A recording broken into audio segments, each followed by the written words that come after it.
রব্বুল আলামিন সূরাতুল মুহাম্মদ 47 নম্বর সূরা সূরাতুল মুহাম্মাদের 7 নম্বর আয়াতের ভিতরে আল্লাহ রব্বুল আলামিন আমাদেরকে জানাচ্ছেন, ইয়া আইয়ুহাল্লাযীনা আমানু ইন তানসুরুল্লাহা ইয়ানসুরকুম ওয়া ইউসাব্বিত আকদামাকুম। জবান ছেড়ে বলেন না আল্লাহু আকবার। ইয়া আইয়ুহাল্লাযীনা আমানু, হে তোমরা যারা বিশ্বাসী আছো, তোমরা যারা আমি আল্লাহর প্রতি ঈমান আনয়ন করেছো, তোমরা যারা আমি আল্লাহর প্রতি বিশ্বাস স্থাপন করেছো, তোমরা শুনে রাখো, ইন তানসুরুল্লাহ, যদি তোমরা আমি আল্লাহ রব্বুল আলামিনকে সাহায্য করো, যদি তোমরা আমি আল্লাহ রব্বুল আলামিনকে তোমরা যদি সাহায্যের জন্য এগিয়ে আসো, ইয়ানসুরকুম, তবে আমি আল্লাহ রব্বুল আলামিন তোমাদেরকে সাহায্য করব। সুবহানাল্লাহ বলেন। আমার ভাইরা বলুন তো, আল্লাহকে সাহায্য করা যায় নাকি? যায়। কেমন করে যায়? আল্লাহর কি কোনো কিছুর প্রয়োজন আছে? আল্লাহ কি আমাদের মতো খান নাকি, ঘুমান নাকি? তার ঘুমের প্রয়োজন আছে? স্ত্রী সন্তানের প্রয়োজন আছে নাকি? আল্লাহ রাব্বুল আলামিনের কোনো কিছুর প্রয়োজন নাই। তিনি আল্লাহুস সামাদ, তিনি অমুখাপেক্ষী, তার কোনো কিছুর প্রয়োজন নাই, দরকার নাই, কোনো কিছুর দরকার তার পড়ে না। কেমন করে আমরা আল্লাহকে সাহায্য করব? অথচ আল্লাহ রাব্বুল আলামিন তো নিজেই বলছেন, ইন তানসুরুল্লাহ, তোমরা আল্লাহকে সাহায্য করো, তবে আমি আল্লাহ রাব্বুল আলামিন তোমাদেরকে সাহায্য করব। কি চমৎকার কথা! আল্লাহ বলছেন তোমরা আমাকে সাহায্য করো, বিনিময়ে আমি আল্লাহ তোমাদেরকে সাহায্য করব। সুবহানাল্লাহ বলেন। আমরা বললাম আল্লাহ তোমাকে সাহায্য করা যায় নাকি? আল্লাহ বললেন তোরা কোরআনের ভিতরে তাকা, কোরআনের ভিতরে আয়াতুল কুরসি আছে না নাই? সূরাতুল বাকারার 255 নম্বর আয়াতের ভিতরে আল্লাহ রাব্বুল আলামিন আমাদেরকে জানাচ্ছেন আল্লাহকে কেমন করে সাহায্য করা যায়, আল্লাহকে সাহায্য করা যায় কিনা আল্লাহ রাব্বুল আলামিন আমাদেরকে মৌলিকভাবে জানাচ্ছেন। তোমরা শুনে রাখো, আল্লাহু লা ইলাহা ইল্লা হুয়াল হাইয়ুল কাইয়্যুম লা তা'খুযুহু সিনাতুন ওয়ালা নাওম। আরো আসতে বলেন আল্লাহু আকবার। রব্বুল আলামিন বলেন, শুনো আল্লাহু লা ইলাহা ইল্লা হুয়াল হাইয়ুল কাইয়্যুম, তোমাদের রব এমন একজন রব, তিনি ছাড়া অন্য কোনো ইলাহ নাই, অন্য কোনো রব নাই, অন্য কোনো সৃষ্টিকর্তা নাই। বলুন তো, আল্লাহ ছাড়া আর কোনো সৃষ্টিকর্তা আমাদের আছে নাকি? আল হাইয়ুল কাইয়্যুম, তিনি চিরস্থায়ী। আল হাই, তিনি চিরঞ্জীবী। তিনি অতীতে যেমন ছিলেন আজও তেমন আছেন, অনাদি অনেক অসীমকাল পর্যন্ত তিনি তার ক্ষমতার মসনদে থাকবেন। কখনো আল্লাহর ক্ষমতার মসনদটা নড়বড় হবে না। আল্লাহ সেই আল্লাহ যে আল্লাহ ফিরআউনকে ধ্বংস করেছিল। আমার আল্লাহ রাব্বুল আলামিন সেই আল্লাহ যে আল্লাহ রাব্বুল আলামিন নমরুদকে ধ্বংস করেছিলেন, সেই আল্লাহ আজও তার ক্ষমতার মসনদে আছে না নাই? আজ যদি কেউ ফিরআউন আর নমরুদের মতো হতে চায়, আল্লাহ রাব্বুল আলামিন সাইজ করার জন্য তার শাস্তির ব্যবস্থা আছে না নাই? সুতরাং জালিমদেরকে জানতে হবে, বুঝতে হবে, অতীতে আল্লাহ ছিলেন, এখনো আছেন। আল্লাহর কখনো ক্ষয় নাই, লয় নাই। আল হাইয়ুল কাইয়্যুম, তিনি চিরস্থায়ী, চিরঞ্জীবী, কখনো তিনি তার ক্ষমতার মসনদ থেকে সরবেন না। সুবহানাল্লাহ বলেন। আমার ভাইরা, আপনি যদি ফ্যামিলির উপরে কারো উপরে জুলুম করেন, আপনার সন্তানদের ভিতরে যদি জুলুম করেন, আপনার বড় ছেলেকে দিছেন বেশি, ছোট ছেলেকে দেন নাই, আবার যদি ছোট ছেলেকে বেশি দিছেন, বড় ছেলেটাকে দেন নাই, তাকে ইগনোর করেছেন, আমার ভাইরা, এই যে ফ্যামিলিগতভাবে তার উপরে জুলুম করেছেন, কিয়ামতের ময়দানে ওই সন্তান যদি মাফ না করে, আল্লাহ রাব্বুল আলামিন কখনো আপনাকে মাফ করবে না। ঠিক কিনা বলেন? এর জন্য জুলুম করা যাবে নাকি? আপনারা করেন নাকি? এরকম আছে নাকি এলাকার ভিতরে? ছোটটারে দিছে বেশি, বড়টারে দেয় নাই, আবার বড়টারে দিছে তো ছোটটারে দেয় নাই। আছে। আল্লাহ আমাদেরকে এই সমাজকে এরকম জুলুম থেকে হেফাজত করে বলি আমিন। আল্লাহ রাব্বুল আলামিন এই পৃথিবীতে প্রত্যেকটা নবীকে পাঠিয়েছেন দুইটা হক প্রতিষ্ঠা করার জন্য। জবান ছেড়ে আমার সাথে বলেন না কয়টা? খারাপ লাগতেছে না হুজুর? এবার আমাদেরকে বাস দিতেছে নিজেদের ভিতরেই। হ্যাঁ, কয়টা বলেন? কয়টা?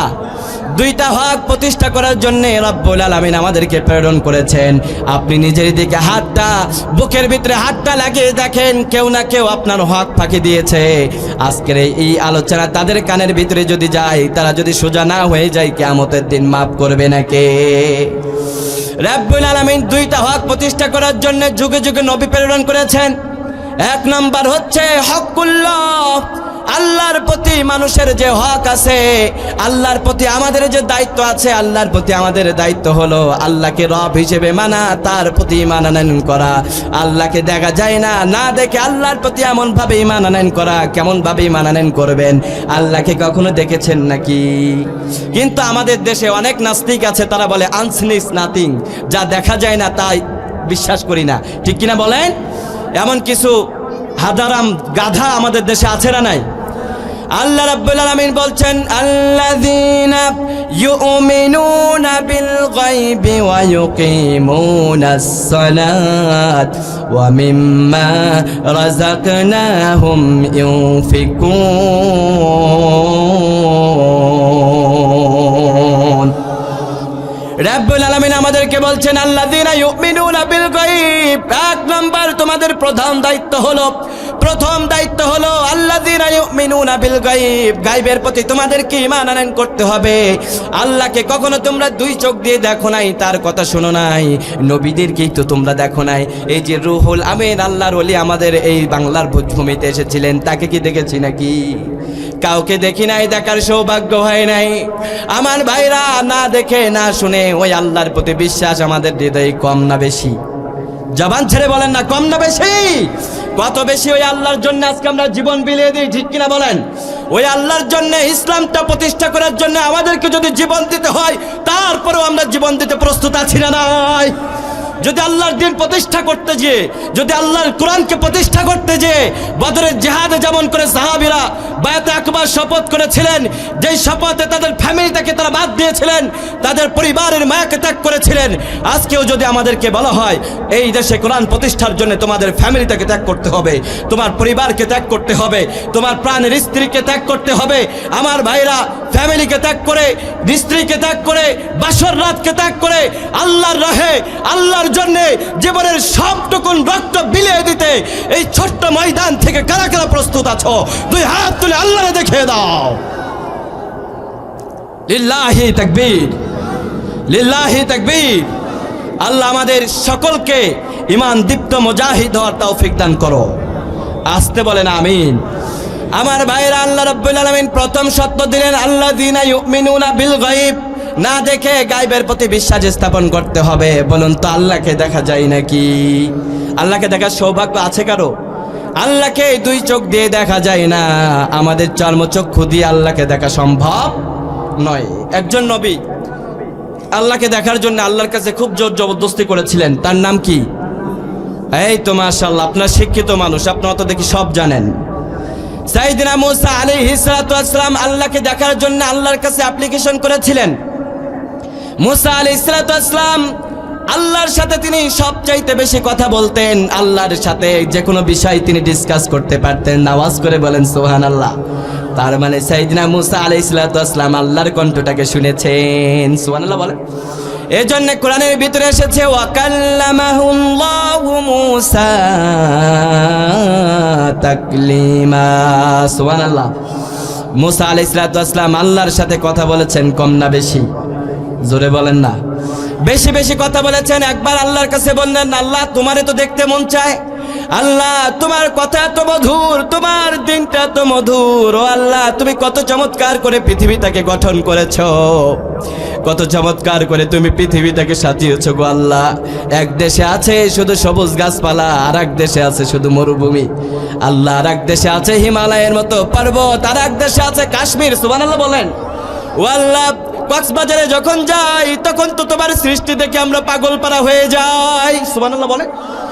সাইয়েদনা মুসা আলাইহিস সালাতু ওয়াস সালাম বললেন, আল্লাহ তোমার সৃষ্টিটা এত সুন্দর, ও আল্লাহ তোমার কথা এত সুন্দর, তুমি কত চমৎকার করে আমি মুসাকে সৃষ্টি করেছো আল্লাহ, তুমি এত সুন্দর আল্লাহ, তোমার কথা এত সুন্দর, তোমার সৃষ্টি এত সুন্দর, তোমারে তো দেখতে মন চায়। সুবহানাল্লাহ বলেন। সাইয়েদনা মুসা আলাইহিস সালাতু ওয়াস সালামকে আল্লাহ জানালেন, ও মুসা এই পাগলামি কইরো না, আমি আল্লাহর তো দেখা যায় না। সাইয়েদনা মুসা আলাইহিস সালামকে আল্লাহ বললেন, ও মুসা তুমি আমারে দেখতে পাবা না, কেননা দুই চোখ দিয়ে আল্লাহর দেখা যায়। সাইয়েদনা মুসা আলাইহিস সালাম বললেন, আল্লাহ তুমি আমারে দেখা দাও, আমি তো তোমারে ভালোবাসি, দেখা দিবা না কেন, দিবা, তুমি আমারে দেখা দাও। সাইয়েদনা মুসা আলাইহিস সালামকে আল্লাহ বললেন, ঠিক আছে অমুক জায়গায় তুমি তুর পাহাড়ের ভিতরে উপরে উঠো, আমি আল্লাহ তোমারে দেখা দিব। তিনি কতটুকু দেখেছেন তাফসীরে ইকরামরা এখানে হতাশ হয়ে গিয়েছেন, কি লিখবেন তারা, কলম চালাইতে পারে না। 1 সেকেন্ড, 1 ন্যানো সেকেন্ড, এটারে আরো কয়েক হাজার ভাগ করলে যত কম, এটার 1% সাইয়েদনা মুসা আলাইহিস সালাম দেখেছেন। তবে কি দেখেছেন তিনি নিজেও জানেন না। সুবহানাল্লাহ বলেন। সাথে সাথে মুসা আলাইহিস সালাম বেহুশ হয়ে গেছে। আমার ভাইরা, সাইয়েদনা মুসা আলাইহিস সালাম নবী হয়ে যদি আল্লাহরে দেখতে না পারে, আমরা কেমন করে আল্লাহরে দেখতে পাবো, ঠিক কি না? ও ভাই, আপনি কেমন করে আল্লাহরে দেখেন, কেমন করে আল্লাহরে দেখবেন? যুবক, তুমি এখন ফিজিক্স ছাড়া কিছু বুঝো না। তোমার ক্লাসের টিচার তোমারে যা বলে দেখো, যা তোমরা দুই চোখ দিয়ে দেখো, এইটারে বিশ্বাস করবা, ঠিক কিনা বলেন? যারা সাহিত্যের উপরে দেখবেন পিএইচডি করেছে, অনার্স করেছে, মাস্টার্স করেছে, এই সমস্ত যুবকদের ভিতরে আবার আল্লাহর প্রতি আত্মবিশ্বাস একটু কমও আছে ম্যাক্সিমাম। তবে আলহামদুলিল্লাহ আমাদের দেশে এগুলো একটু কম, ঠিক কিনা? আমার ভাইরা, আল্লাহকে যুক্তি দিয়ে বুঝতে চায় এমন মানুষ আমাদের সমাজে আছে না নাই বলেন? তা আমাদের যুক্তি হলো, তুই কি তোর পেছন, এই যে তোর ফ্রন্ট সাইডে যে বুক আছে, তোর পেছন সাইডে যে তোর কাঁধ আছে, তোর পিঠ আছে, এই পিঠ দ্বারা নিজের চোখে দেখছোস নি? নিজের চোখে কখনো দেখতে পাও নাই? কোনো ওয়ে ছাড়া, কোনো মাধ্যম ছাড়া নিজের পিঠটা দেখা যায় না। নিজের পিঠটা যদি দেখতে চাও, আয়না বা কোনো ওয়ে ব্যবহার করতে হয়। আবার যখন তোমরা সেলুনে যাও চুল কাটার পরে তোমরা বলো, এই তুই আমার পেছনে ধর, কেমন করে পেছন সাইডটা কাটছো আকারে আমারে দেখা। যখন তোমার পেছন সাইডটা গ্লাসের মাধ্যম ব্যবহার করে তোমারে দেখায়, তখন তুমি বুঝো না আমার চুলটা মনে হয় ঠিকঠাক কাটছে। জবান ছেড়ে বলেন ঠিক কিনা? ভাই আমার, তুমি তো তোমার নিজেরই ঠিক মতো দেখতে পাও না, তোমার স্রষ্টারে তুমি কেমন করে দুই চোখ দিয়ে দেখবা? কত মহান তিনি, তার সৃষ্টি কতটা নিখুঁত। তুই যদি আল্লাহরে দেখতে চাস, তুই তো নিজের দিকে তাকা। যে মেজর অফ দ্য পার্টস তোর শরীরের ভিতরে যদি না থাকে, তুই বেটা বাঁচতিস না, ঠিক কিনা বলেন? তোর হার্ট যদি না থাকে তুই বাঁচতে পারবি না। অথচ নিজের চোখে তুই তোর হার্টটারে কখনো দেখতে পাস নাই। দেখেছেন নাকি? আপনার কিডনি ফেলিয়ার হয়ে গেলে আপনার কবরে যেতে হয়, ওই কিডনিরে নিজের চোখে দেখেছেন নাকি? নিজের চোখে কিডনি দেখা যায় না, নিজের চোখে নিজের শরীরের ব্যাক সাইড দেখা যায় না, নিজের চোখে নিজের শরীরের সূক্ষ্ম জিনিসটা দেখা যায় না। সূক্ষ্ম জিনিসটা দেখার জন্য মাইক্রোস্কোপ যন্ত্র ব্যবহার করতে হয়, ন্যানো টেকনোলজি ব্যবহার করতে হয়। আমার ভাইরা, নিজেকে নিয়ে যদি আপনি অন্ধতে ভোগেন, আপনি কেমন করে আল্লাহরে দেখবেন, ঠিক কিনা বলেন? সুতরাং বোঝা গেল আল্লাহরে দেখা যায় না। আবার অনেক ভাইরা আছে, তারা বলে আল্লাহকে যেহেতু দেখা যায় না, আখিরাতকেও তো দেখা যায় না, তাহলে আখিরাতকেও তো বিশ্বাস করা যাবে না। এমন মানুষও আছে না নাই? আখিরাত নিয়েও সংশয় ভোগে, আসলে কি আখিরাত হবে? এমন মানুষ নাই? এই ময়দানে অনেক মানুষ আছে যারা আমাকে বলতে পারতেছে না, কিন্তু মনে মনে এই সংশয়, এই চিন্তা, এই বাজে একটা টেন্ডেন্সি তার ভিতরে, মেন্টালিটি নিয়ে সে রাত্রি পর রাত্রি যাপন করে, আল্লাহর প্রতি তার সে কৌতূহলে ভোগে, তার আত্মবিশ্বাস হারিয়ে ফেলতে থাকে, ঠিক কিনা বলেন? আমার ভাইরা, পরকাল আছে, এটা যুক্তি দিয়েও যদি আপনি বুঝতে চান, আমি সেটা বোঝাবো। কেমন করে বোঝাবো? মনে করেন ফর এক্সাম্পল, আপনাদের কষ্ট হচ্ছে মনে হয়, শেষ করে দিব, খারাপ লাগতেছে? আমার ভাইয়েরা, এক্সাম্পল, যদি কেউ আল্লাহকে নিয়ে, পরকাল নিয়ে সংশয় ভোগেন, এই প্রশ্নের অ্যান্সারে আমি আশা করি আপনার অ্যান্সার আপনি পেয়ে যাবেন ইনশাআল্লাহ। বলেন, আওয়াজ করে বলেন ইনশাআল্লাহ। এটা আমাদের সবার জন্যে। এই উদাহরণটা যদি আপনারা সবাই মনোযোগ দিয়ে শুনেন, তাহলে ইনশাআল্লাহ ইসলাম যে সত্য, এটা 100 না, কোটি % বিশ্বাসে আপনি আত্মবিশ্বাসী হয়ে যাবেন ইনশাআল্লাহ। বলেন, ইসলাম কতটা কনফিডেন্স নিয়ে আমাদেরকে কথা বলে। ইসলাম আমাদেরকে প্রথম জানিয়ে দিয়েছে, তোদেরকে যে ধর্মগ্রন্থ আমি আল্লাহ দিয়েছি, এই ধর্মগ্রন্থের ভিতরে কোনো ভুল নাই। যালিকাল কিতাবু লা রাইবা ফি হুদাল লিল মুত্তাকিন। সুবহানাল্লাহ বলেন। ওই ধর্মের ভিতরে কেমন করে সংশয় থাকতে পারে? আমার ভাইয়েরা, মনে করেন আপনার পরিচিত কোনো ব্যক্তি 10 জন ব্যক্তিকে মার্ডার করছে। কয়জন রে? কয়জন? 10 জন ব্যক্তিরে আপনার পরিচিত কোনো ব্যক্তি মার্ডার করে ফেলেছে। এবার বাংলাদেশের আইন সংবিধান অনুযায়ী ওই মার্ডার করা হত্যাকারী ব্যক্তিকে কয়বার ফাঁসি দেওয়া হবে? একবার। বাকি আছে 9 বার শাস্তি দেওয়া বাকি তার আছে না নাই? আপনি 10 জনকে হত্যা করেছেন, আপনি এক একটা ওয়ে ব্যবহার করে তাকে মেরেছেন, কাউকে চাকু দিয়ে পাট দিয়ে তার পেটের সব কিছুকে বের করে ফেলেছেন, কাউকে গুলি করে হত্যা করেছেন, কাউকে অন্য ওয়েতে গলা টিপে ফাঁসিতে ঝুলিয়ে হত্যা করেছেন।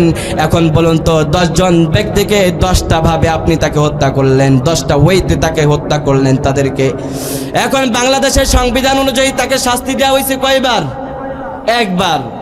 এখন আপনার জেনারেল নলেজ থেকে আপনার সাইকোলজি এখন এখানে কি বলে যে 10 জন মানুষকে যে ব্যক্তি হত্যা করলো এই ব্যক্তিটাকে একবার ফাঁসির মাধ্যমে কেমন করে ইনসাফ কায়েম হয়? কেননা সে তো মেরেছে 10 জন রে, একজনকে শাস্তি দেওয়া হয়েছে তাকে ফাঁসি দেওয়ার মাধ্যমে, আর বাকি 9 জনের শাস্তি তো তার বাকি আছে। আপনাদের সাইকোলজি কি বলে? বাকি আছে না? আছে না নাই? এই যে যারা 24-এর গণঅভ্যুত্থানে হাজার হাজার যুবকদেরকে হত্যা করলো, ছাত্রদেরকে হত্যা করে ফেললো, যারা যে কোনো যুদ্ধে বা শত্রুতা বশত কাউকে হত্যা করলো, 1 জন 2 জন 3 জনকে হত্যা করে ফেলেছে, এই ব্যক্তিটারে একবার ফাঁসি দেওয়ার পরে আত্মপ্রাণ দিয়ে তাকে জাগ্রত করা যাবে না, তাকে জীবিত করা যাবে না, একবার এই শাস্তি তার জন্য যথেষ্ট হয়ে যায় আমাদের সংবিধান অনুযায়ী। কিন্তু ইসলাম বলে না না, এই ব্যক্তি তার শাস্তিটার পূর্ণতা দেওয়ার জন্য, ইনসাফটা কায়েম করার জন্য, সামঞ্জস্যতা ব্যালেন্স রাখার জন্য এই ব্যক্তিটার এমন একটা পর্যায়ে নিয়ে যেতে হবে 10 জন ব্যক্তিকে যেমন করে হত্যা করেছে ওই ওয়েতে 10 বার তাকে হত্যা করার মধ্য দিয়ে তা পূর্ণতা পাবে।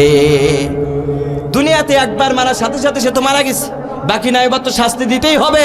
আর এই শাস্তি দেওয়ার জন্য একটা দিনক্ষণের প্রয়োজন আছে না নাই? আর যেই দিনে এই ফয়সালা করা হবে, এই শাস্তি কায়েম করা হবে, ইনসাফ ব্যালেন্স করা হবে, সেইটার নাম হচ্ছে আখিরাত বা পরকাল। আওয়াজ করে বলেন সুবহানাল্লাহ। আপনি যুক্তি দিয়ে ইসলামকে খণ্ডন করতে পারবেন না ভাই। ইসলাম এতটা স্ট্রং একটি জীবন বিধান। আওয়াজ করে বলেন সুবহানাল্লাহ। এজন্য রব্বুল আলামিন বললেন, তোরা তো আল্লাহরে দেখতে পাবি না, আল্লাহরে দেখা যায় না, আল্লাহকে দেখার মতো কোনো সৌভাগ্য আমাদের নাই। আল্লাহকে দেখা যাবে না ভাই 2 চোখ দিয়ে, আপনি কখনো আল্লাহকে দেখতে পাবেন না, চর্মচক্ষু দিয়ে আল্লাহকে দেখা যায় না। কিন্তু যারা মুমিন তারা 2 চোখ দিয়ে না, হৃদয় দিয়ে আমার আল্লাহকে তারা অনুভব করতে পারে। এই ময়দানে অনেক বাবাজানরা আছে, অনেক যুবক আছে, অনেক মাদ্রাসা পড়ুয়া ছাত্ররা আছে, যারা রাত যখন গভীর হয়ে যায় 12টা বাজার সাথে সাথে এলাকা নিস্তব্ধ হয়ে যায়, এলাকার ভিতরে কেউ জাগে না, কিন্তু আমার যুবক ভাই আল্লাহর জন্য দাঁড়িয়ে দাঁড়িয়ে আল্লাহর জন্য কান্না করতে থাকে। এমন যুবক আছে না নাই বলেন? আবার অনেক বাবাজান আছে, রাত যখন গভীর হয়ে যায়, দাড়ি তো এখন পেকে গেছে, একটা পাও কবরে চলে গেছে, এখন তো সে বুঝে রাত্রে সবাই ঘুমায়, আমার বাবাজানটা আর ঘুমাইতে পারে না, কেমন করে ঘুমাইবো? সারাটা জীবন তো সে পাপ করেছে, অন্যায় করছে। 12টা বাজার সাথে সাথে আল্লাহর দরবারে ভিক্ষুকের নাই হাজির হয়ে যায়, আল্লাহর কাছে বলে, আল্লাহ তোমাকে তো কখনো দেখি নাই মালিক, ও আল্লাহ তোমার প্রতি আত্মবিশ্বাসের কমতি আমার হৃদয়ে নাই। আল্লাহর কাছে কাকুতি মিনতি করে ওই ব্যক্তিটাও মাপ চাই নাকি চাই না? অথচ আমরা কি আল্লাহকে দেখেছি? না দেখেই আল্লাহর প্রতি কত ভালোবাসা, ওই আল্লাহর জন্য আমরা প্রাণটা বিলিয়ে দিই। সুবহানাল্লাহ বলেন। এবার রব্বুল আলামিন বললেন, না দেখে তোমরা আল্লাহর প্রতি ঈমান আনয়ন করলাম, এবার ওই আল্লাহ তোমাদেরকে জানাচ্ছেন তোমরা আল্লাহকে সাহায্য করো। কেমন করে তোমরা আল্লাহকে সাহায্য করবা বলুন তো? আল্লাহকে সাহায্য করা যায় নাকি? আল্লাহর তো কোনো কিছুর প্রয়োজন নাই। পবিত্র কোরআনের অন্য আয়াতের ভিতরে রব্বুল আলামিন আমাদেরকে জানাচ্ছেন, সূরাতুল ফাতিরের 35 নম্বর সূরা, সূরাতুল ফাতির 15 নম্বর আয়াতের ভিতরে রব্বুল আলামিন আমাদেরকে জানাচ্ছেন, ইয়া أيها الناس أنتم الفقراء إلى الله والله هو الغني الحميد।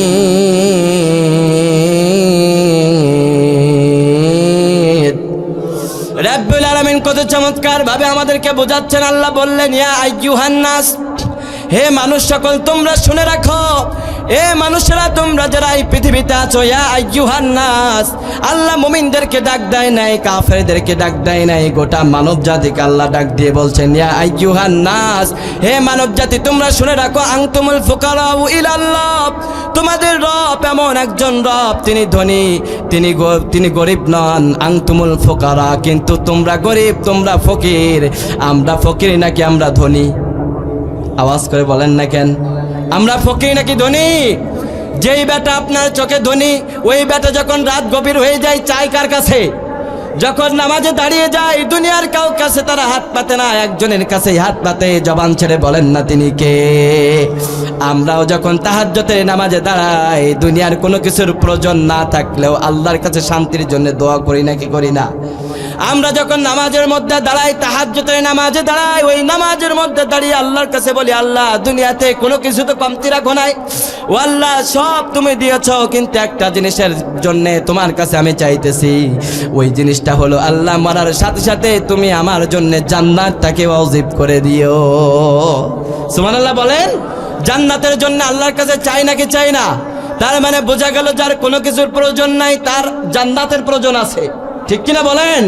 যেই ব্যক্তি নামাজও পড়ে না তার কাছে জিগাইবেন, ভাই তুমি তো নামাজ পড়ো না, তুমি তো রোজাও করো না, যাকাত দাও না, হজ করো না, তুমি জান্নাতে যেতে চাও নাকি জাহান্নামে যেতে চাও? দেখবেন ওই ব্যক্তিটা এক বাক্যে বলে, আমি জাহান্নামে যাব কেন?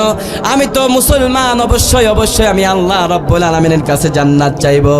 আমার ভাইরা, ওই জান্নাত আমরা সবাই চাই, তার মানে হলো আমরা সবাই ফকির, আমাদের সব কিছু দিক থেকে পূর্ণতা থাকতে পারে।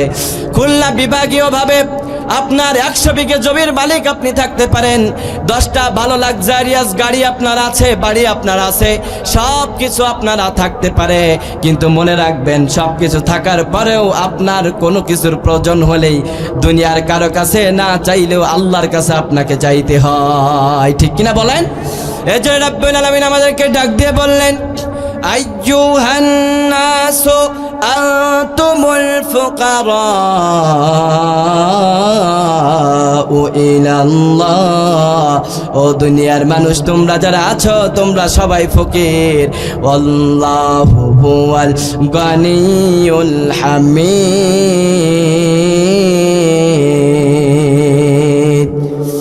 আর আল্লাহু হুয়াল গানিয়ুল হামিদ, আর তোমাদের প্রভু তোমাদের সৃষ্টিকর্তা তিনি গরিব নন, তার কোনো কিছুর প্রয়োজন নাই, তিনি হলেন ধনী, তার কোনো কিছুর প্রয়োজন হতে পারে। আমাদের প্রয়োজন আছে না নাই? আমরা ইনকাম করার জন্য রাতকে দিন বানিয়ে দুনিয়াতে আমরা কার্যক্রম চালিয়ে যাই, কেমন করে আমরা বেশি উপার্জন করতে পারি। মাঠে আমরা বেশি সময় দিই, অফিসে পার্ট টাইম জব করি, ঠিক কিনা বলেন? আবার যারা বিদেশে থাকে দেখবেন টাকা পয়সা যা রোজগার করে, আবার আউট ইনকামের জন্য পার্ট টাইম সময়ও তারা জব করার চেষ্টা করে, কেননা তারা চায় যে পার্ট টাইম সময়টাও যেন নষ্ট না হয়ে যায়। দুনিয়ার প্রতি আমরা এত বুঝি, ঠিক কিনা বলেন? আমার ভাইরাই, দুনিয়ার যা কিছু আমাদের আছে এটা নিয়ে আমরা কবরে যেতে পারবো নাকি? জবান ছেড়ে বলেন না, যেতে পারবেন নাকি? আমার ভাইরা, আপনার দাদা আপনার পূর্বপুরুষের যেই সম্পদ আপনার পূর্বপুরুষরা আপনার জন্য রেখে গিয়েছে, কেউ তারা কবরের ভিতরে কোনো দলিল পাত্র নিয়ে যেতে পেরেছে নাকি? কেউ নিয়ে যেতে পারে নাই, আর নিয়ে যেতেও পারবেও না। কিন্তু আমরা কত ব্যতিব্যস্ত হয়ে যাই। এই দুনিয়ার উদাহরণটা 4 টুকরা স্বর্ণ আর 3 জন ব্যক্তির মতো। অনেক আগের যুগের কথা, 3 জন ব্যক্তি, 3 জন যুবক বের হয়েছে তাদের ব্যালেন্স কামানোর জন্যে, আর্ন করার জন্যে, ইনকাম করার জন্যে, রুজি রুটির জন্যে তারা বের হয়েছে। পাহাড়ের দুর্গম পথ পেরিয়ে চলতেছে 3 জন যুবক। আওয়াজ করে বলেন কয়জন যুবক? দুনিয়ার এই জিন্দেগি, দুনিয়ার জীবনটা কত সংকীর্ণ, কত অর্থহীন, এটা বোঝানোর জন্য এই একটি ঘটনা, এই স্টোরি, ছোট্ট একটা এক্সাম্পল আপনার জন্য যথেষ্ট হয়ে যাবে। জবান ছেড়ে বলেন ইনশাআল্লাহ। 3 জন যুবক বের হয়েছে রিজিকের জন্যে, কাজ করার জন্য, কেমন করে আর্ন করা যায়, কেমন করে ইনকাম করা যায়।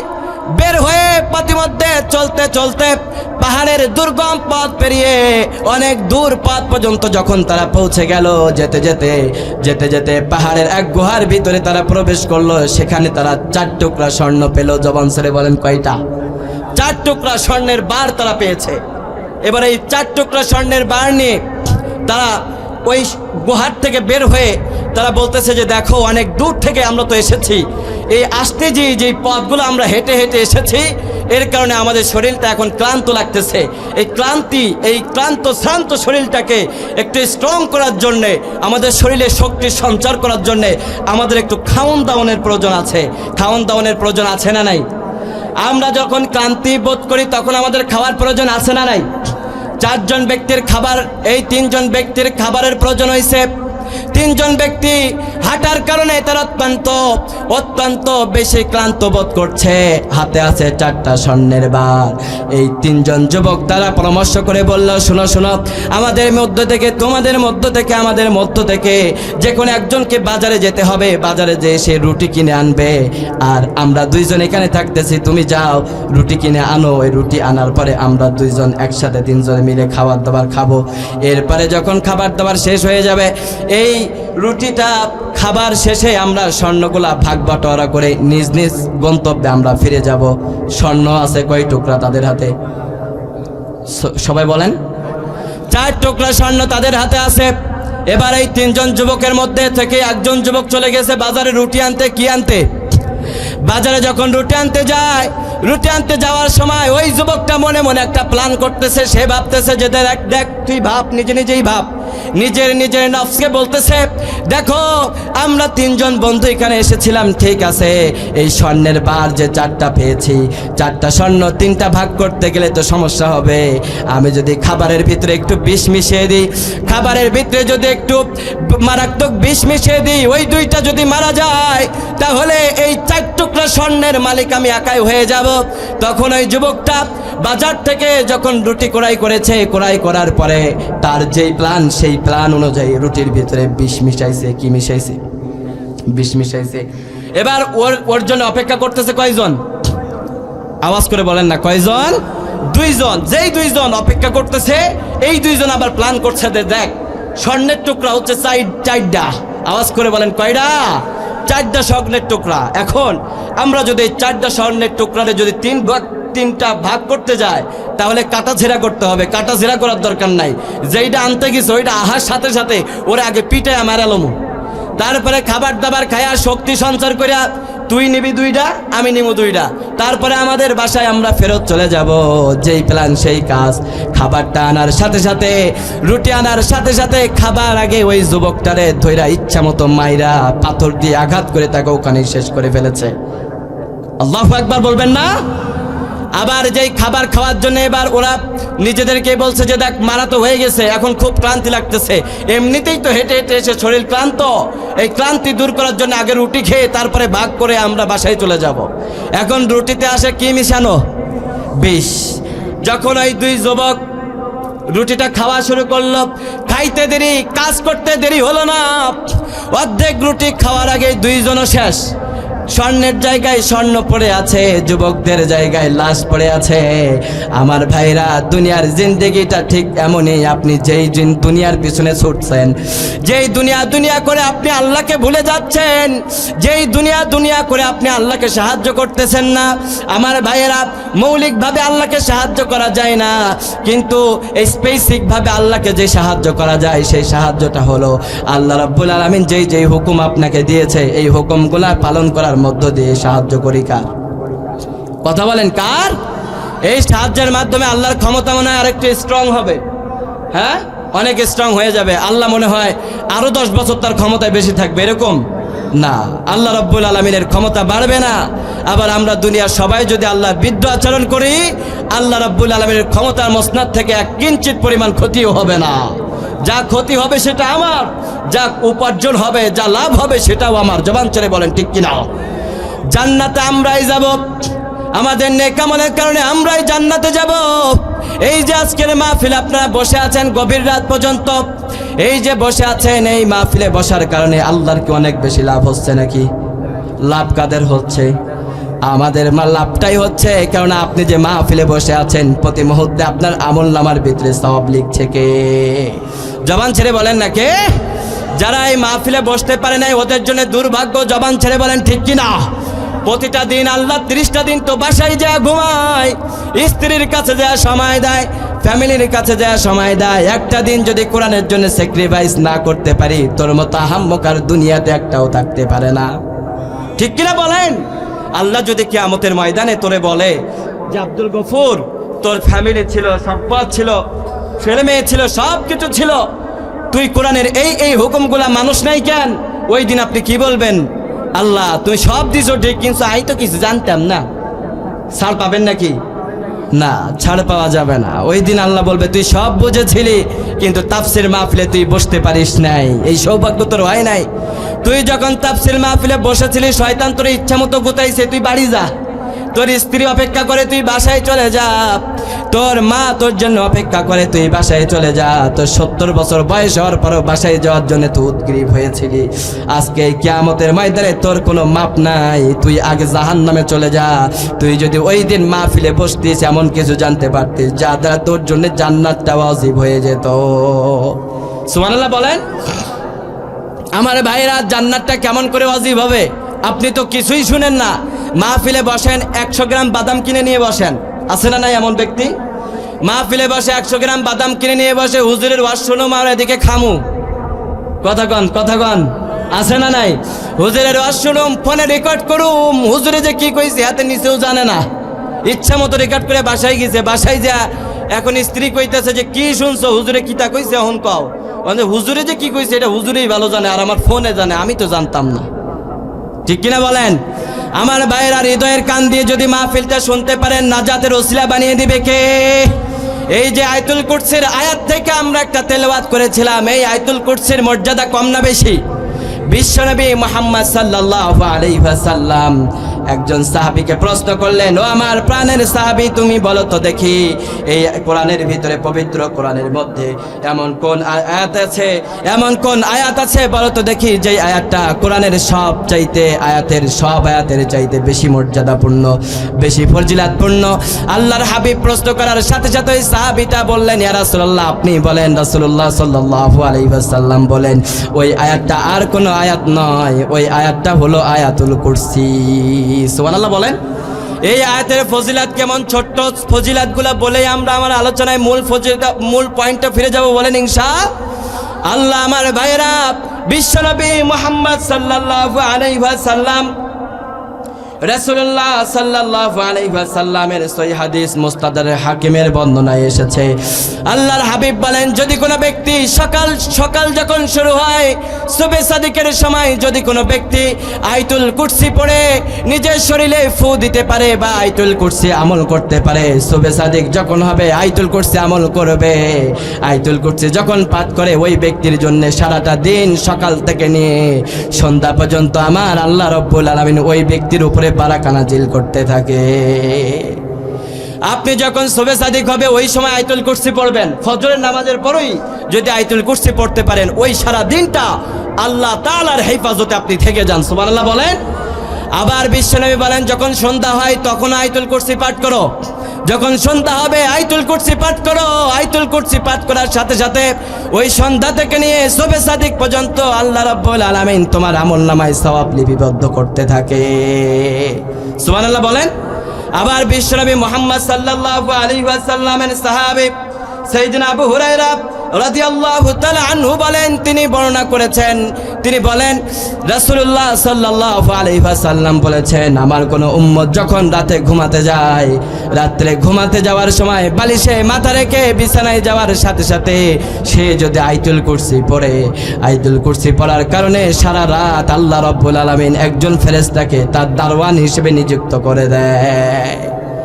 ওই ফেরেশতা তার দারওয়ান হিসেবে তার ঘরের ভিতরে নাজিল হয়ে যায়।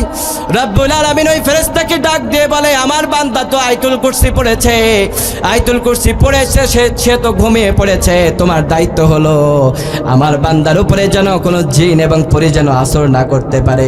এই জন্যে সকাল থেকে নিয়ে সন্ধ্যা থেকে নিয়ে রাত থেকে নিয়ে সুবহে সাদিক পর্যন্ত তার গার্ড হিসেবে তোমাকে আমি আল্লাহ নিযুক্ত করে দিলাম। সুবহানাল্লাহ বলেন।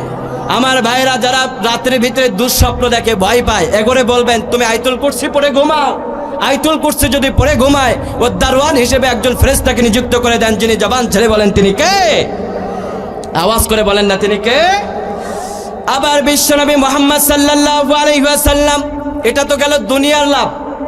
দুনিয়াতে কি কি লাভ হচ্ছে সেটা শুনলেন। আখিরাতে আয়াতুল কুরসির ফজিলত আছে না নাই? জবান ছেড়ে বলেন না কেন, আছে না নাই? মিশকাত শরীফের বর্ণনায় বিশ্বনবী মুহাম্মদ সাল্লাল্লাহু আলাইহি ওয়াসাল্লামের আরেকটি হাদিস বর্ণিত হয়েছে। আল্লাহর হাবিব সাল্লাল্লাহু আলাইহি ওয়াসাল্লাম বলেন, মান করাআ আয়াতুল কুরসি ফি দুবুরি কুল্লি সালাতিন মাকতুবিন। রাসূলুল্লাহ সাল্লাল্লাহু আলাইহি ওয়াসাল্লাম বলেন, তোমাদের মধ্যে যে সমস্ত ব্যক্তিরা 5 ওয়াক্ত নামাজের পরে, ফরজ নামাজের পরে আয়াতুল কুরসি পাঠ করে, 5 ওয়াক্ত নামাজ শেষ হওয়ার সাথে সাথে আয়াতুল কুরসি যারা পাঠ করে, ফজরের নামাজ শেষ হওয়ার সাথে সাথে কি পড়বেন? ফরজ নামাজ শেষ হওয়ার সাথে সাথে পড়বেন আল্লাহু লা ইলাহা ইল্লা হুয়াল হাইয়ুল কাইয়্যুম লা তাখুযুহু সিনাতুন ওয়ালা নাওম। আল্লাহু আকবার বলেন। বিশ্বনবী মুহাম্মদ সাল্লাল্লাহু আলাইহি ওয়াসাল্লাম বলেন, আমার যে উম্মতগুলা 5 ওয়াক্ত নামাজের পরে আয়াতুল কুরসি পাঠ করতে থাকে, এই আমলটা যদি সে মৃত্যুর আগ পর্যন্ত করে যেতে পারে, ওই ব্যক্তিটার জান্নাতে যাওয়ার জন্য সবচাইতে বড় বাধা হলো মৃত্যু। ওই ব্যক্তিটা মরে না, তাই জান্নাতে যায় না। যখনই মারা যাবে, মারা যাওয়ার সাথে সাথে ওই ব্যক্তিটাকে জান্নাত দিবে কে? আওয়াজ করে বলেন না কেন, কে? আমার ভাইয়েরা, খুবই সহজ আমল। 5 ওয়াক্ত নামাজের পরেই পড়বেন আল্লাহু লা ইলাহা ইল্লা হুয়াল হাইয়ুল কাইয়্যুম। যদি এটা 5 ওয়াক্ত নামাজের পরে আমল করতে পারেন, আপনার জন্য জান্নাতটাকে ওয়াজিব করে দিবেন কে? জবান ছেড়ে বলেন না কেন, কে? আমার ভাইয়েরা, যেই কথা বলতেছিলাম, এখন বলুন তো, আল্লাহ ধনী নাকি ফকির? ধনী। তিনি কেমন ধনী? আল্লাহর কখনো কোনো কিছুর প্রয়োজন হবে না, আল্লাহর কোনো কিছুর প্রয়োজন হয় না। এজন্য রাব্বুল আলামিন বললেন, আইয়ুহান নাসু আনতুমুল ফুকারাউ ইলাল্লাহি ওয়াল্লাহু হুয়াল গানিয়ুল হামিদ। রাব্বুল আলামিন বললেন, আমার গোলামরা, তোমরা সবাই ফকির, তোমাদের সবার প্রয়োজন আছে, কিন্তু আমি আল্লাহর তো প্রয়োজন নাই, দরকার নাই। বলুন তো, আল্লাহর কোনো কিছুর প্রয়োজন আছে নাকি? আল্লাহ যে আমাদের সৃষ্টি করেছেন, এই সৃষ্টি করতে যে কারো সাহায্যের প্রয়োজন হয়েছে নাকি? আল্লাহ একা একা পারে না। এতগুলো মানুষ, 800 কোটি মানুষ বর্তমান পৃথিবীতে বসবাস করছে। এই 800 কোটি মানুষকে সৃষ্টি করা কি চারটিখানি কাজ? আওয়াজ করে বলেন না কেন, সহজ কাজ না কঠিন কাজ? এই 800 কোটি মানুষকে সৃষ্টি করতে কি আল্লাহর অন্য কারো সাহায্যের প্রয়োজন হয়েছে নাকি? কারো সাহায্যের প্রয়োজন হয় নাই। সেই দলিলটাও কোরআনের ভিতরে আল্লাহ রাব্বুল আলামিন আমাদেরকে দিচ্ছেন। রাব্বুল আলামিন আমাদেরকে বললেন, সূরাতুল ইখলাসের মধ্যে আল্লাহ বললেন, কুল হুয়াল্লাহু আহাদ আল্লাহুস সামাদ লাম ইয়ালিদ ওয়া লাম ইউলাদ ওয়া লাম ইয়াকুল লাহু কুফুয়ান আহাদ। জবান ছেড়ে বলেন না আল্লাহু আকবার। রাব্বুল আলামিন আমাদের আকীদাকে ক্লিয়ার করে দিচ্ছেন। আল্লাহ বললেন, শোনো শোনো আমার বান্দারা, কুল হুয়াল্লাহু আহাদ, তিনি হলেন এমন এক রব, তিনি একক, তার সাথে কোনো শরীক নাই, কোনো অংশীদার নাই। আল্লাহুস সামাদ, তিনি কারো মুখাপেক্ষী নন, কিন্তু আমরা সবাই একজনের মুখাপেক্ষী। জবান ছেড়ে বলেন, তিনি কে? আল্লাহ কারো মুখাপেক্ষী নয়। আল্লাহর কখনো কোনো কিছুর প্রয়োজন হয় না। লা তাখুযুহু সিনাতু ওয়ালা নাওম। রাত গভীর হওয়ার সাথে সাথে আপনার চোখে যেমন ঘুম চলে আসে, ঘুমের যেমন আপনার প্রয়োজন আছে। বলুন তো, আল্লাহর কি ঘুমের প্রয়োজন আছে নাকি? আওয়াজ করে বলেন না, আছে নাকি? লা তাখুযুহু সিনাতু ওয়ালা নাওম। তোমাদের রব এমন একজন রব, তার কখনো ঘুমের প্রয়োজন হয় না, তার কখনো ক্লান্তি বোধ হয় না, তার কখনো শান্তি বোধ হয় না। জবান ছেড়ে বলেন সুবহানাল্লাহ। কোন রবের ইবাদত করো তুমি? রবের পরিচয় জেনে নাও। আল্লাহ বললেন, কুল হুয়াল্লাহু আহাদ। এই বিশাল ক্ষমতাধর, মহাশক্তিধর তোমাদের রবের কোনো অংশীদার নাই, তিনি একক, লা শারিকা লাহু, তার কোনো অংশীদার নাই। আল্লাহুস সামাদ, তিনি কারো মুখাপেক্ষী নন, তার কোনো কিছুর প্রয়োজন হয় না। তোমাদেরই প্রয়োজন হয়। আমাদের যখন প্রয়োজন হয় তখনই আমরা একজনের কাছে হাত পাতি, তিনি কে? 5 ওয়াক্ত নামাজে আমরা আল্লাহর কাছে চাই। কেমন করে চাই দেখেন, সূরাতুল ফাতিহা যে আমরা পড়ি, আমরা অনেকে অর্থই জানি না, আছে না নাই বলেন? আমরা আল্লাহর কাছে বলি, ও আল্লাহ, ইয়্যাকা না'বুদু ওয়া ইয়্যাকা নাস্তাঈন। আমার ভাইরা, আমি আপনাদেরকে উদাহরণ দিয়ে বোঝাচ্ছি আল্লাহুস সামাদের তাফসীরটা কি। আল্লাহুস সামাদ শব্দ অর্থের দিক থেকে ছোট হতে পারে, আমার ভাইরা এই অর্থের ওজনটা অনেক বেশি। কত বেশি?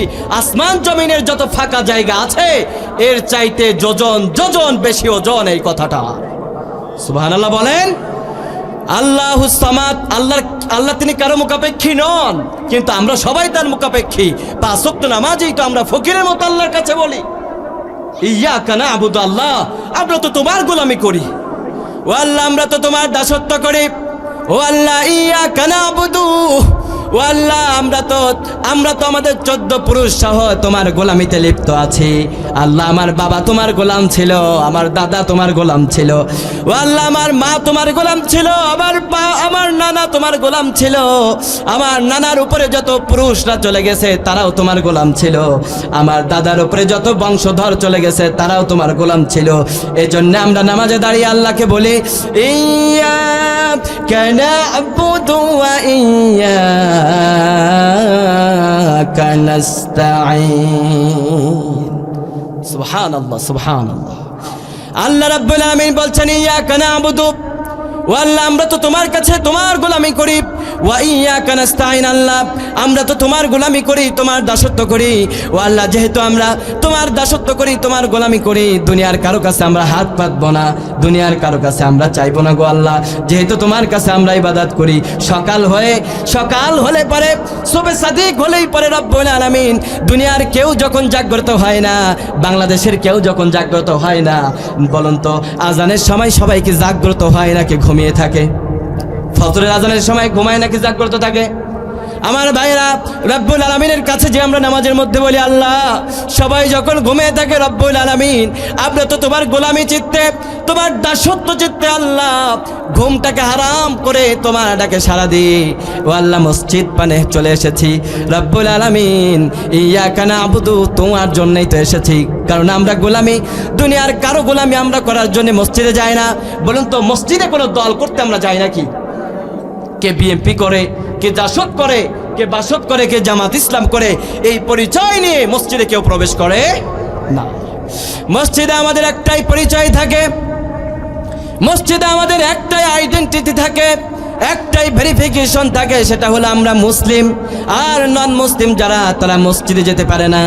আমার ভাইরা, এই মুসলিম পরিচয় নিয়ে যখন আমি মসজিদে এন্ট্রি নিই আল্লাহর কাছে, তখন বলি ইয়াকা না'বুদু ওয়া ইয়াকা নাস্তাঈন। আল্লাহ যেহেতু তোমার গোলামি করি, তোমার দাসত্ব করি, ও আল্লাহ ওয়া ইয়াকা নাস্তাঈন, দুনিয়ার কারো কাছে আমরা সাহায্য চাইবো না, দুনিয়ার কারো কাছে আমরা হাত পাতবো না, আমার জীবনের যা প্রয়োজন আছে তুমি তা দান করে দাও।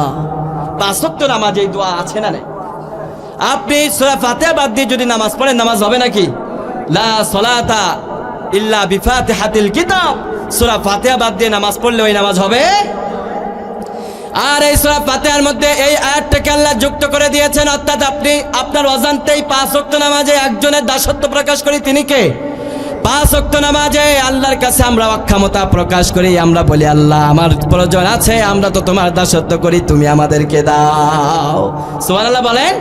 আমার ভাইরা, যেই কথা বলতেছিলাম ওই যে সূরা ইখলাসের আয়াত, আল্লাহুস সামাদ, আল্লাহ রাব্বুল আলামিন তিনি কারো মুখাপেক্ষী নন, কিন্তু আমরা সবাই তার মুখাপেক্ষী। বলুন তো একজন ধনী ব্যক্তি যার সব কিছু আছে, টাকা আছে, পয়সা আছে, সব কিছু আছে, কোনো কিছুর অভাব নাই, ওই ব্যক্তি যদি নামাজে দাঁড়িয়ে সূরা ফাতিহা বাদ দিয়ে অন্য কোনো সূরা দিয়ে নামাজ শুরু করে, বলুন তো আপনারা এই মাসালা দেন, বলুন তো ওই ব্যক্তির নামাজ হবে নাকি? কেননা নামাজের ভিতরে সূরা ফাতিহা বাদ দিয়ে লা সালাতা ইল্লা বিফাতিহাতিল কিতাব, বিশ্বনবী বলেন তোমরা যদি নামাজের মধ্যে সূরা ফাতিহা বাদ দিয়ে দাও তোমার নামাজ কবুল হবে না, কবুল হবে না। সুতরাং আমার ভাইয়েরা, ধনী ব্যক্তিও যদি নামাজে দাঁড়িয়ে যায় ওই ব্যক্তিটা আল্লাহর কাছে বলে ইয়াকা না'বুদু, আল্লাহ আমি তো তোমার গোলামি করি, আর যা প্রয়োজন আছে শুধুমাত্র তোমার কাছেই আমরা চাই। এজন্যই আল্লাহ বললেন আল্লাহুস সামাদ, তোদের 14 গোষ্ঠী সবাই ফকির, কেউ ধনী নয়। কিসের অহংকার তোমার? অহংকারে তোমার পা মাটিতে পড়ে না। তুমি কখনো কল্পনা করেছো তোমাকে আল্লাহ কি দ্বারা সৃষ্টি করেছেন?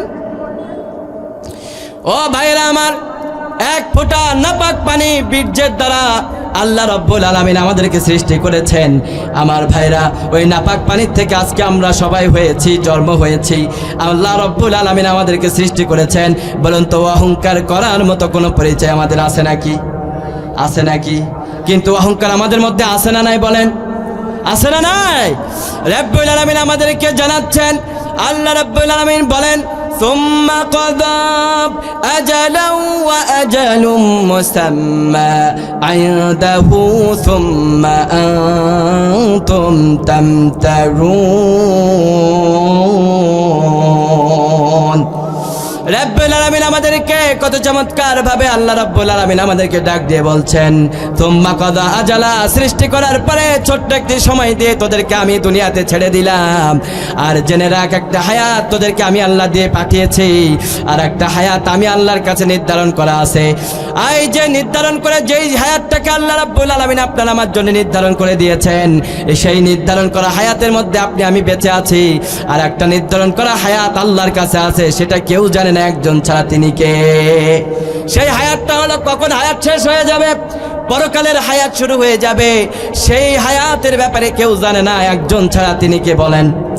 আল্লাহ রাব্বুল আলামিনের জন্য আমাদেরকে জানালেন, আমার বান্দারা, তোমাদের যতটুকু সময় আছে, লিয়াবিলুয়াকুম আইয়ুকুম আহসানু আমালা, এই সময়টাই হলো তোমাদের পরীক্ষার সময়। আমি আল্লাহ রাব্বুল আলামিন পরীক্ষা করার জন্য, যাচাই বাছাই করার জন্য এই পৃথিবীর জমিনে তোমাদেরকে পাঠাইলাম। এই পৃথিবীর জমিনে আসার পরে তোমরা যদি অহংকার চিত্তে আল্লাহ রাব্বুল আলামিনকে ভুলে যাও, আল্লাহ রাব্বুল আলামিনের দাসত্ব যদি না করো, বলুন তো কাল কিয়ামতের ময়দানে এর জবাবদিহি করার দরকার আছে না নাই? জবাবদিহি করতে হবে নাকি হবে না? সবাইকে কিয়ামতের ময়দানে একজনের দরবারে জবাবদিহি করতে হবে। তিনি কে? কিন্তু ভাইরা আমার, একটা বিষয়কে যদি, একটা আয়াতকে যদি আমরা অন্তর দিয়ে মানতে পারতাম, এই হিসাব নিকাশ নিয়ে আমাদের বেশি ভয় পাওয়া লাগতো না, হিসাব নিকাশ নিয়ে আমাদের টেনশনে থাকা লাগতো না। সেই আয়াতটা আজকে আমরা ভুলে গেছি। রব্বুল আলামিন আমাদেরকে বলছেন, শুনবেন শুনবেন শুনবেন, কোন আয়াতটা জানলে পরে আপনার হিসাব নিকাশের ব্যাপারে চিন্তা করা লাগতো না, সেটা জানার দরকার আছে না নাই? বলেন। বাবা, জানার দরকার নাই? রব্বুল আলামিন আমাদেরকে জানাচ্ছেন, শোনো শোনো, কোন সেই আয়াত আল্লাহ তাআলা আমাদেরকে জানাচ্ছেন? সূরাতুল হাদীদ 57 নম্বর সূরা 3 নম্বর আয়াতের ভিতরে রব্বুল আলামিন আমাদেরকে ডাক দিয়ে বলছেন, আল্লাহ রাব্বুল আলামিন বলেন, হুয়াল আউয়ালু ওয়াল আখিরু ওয়াজ যাহিরু ওয়াল বাতিন ওয়া হুয়া বিকুল্লি শাইইন আলীম।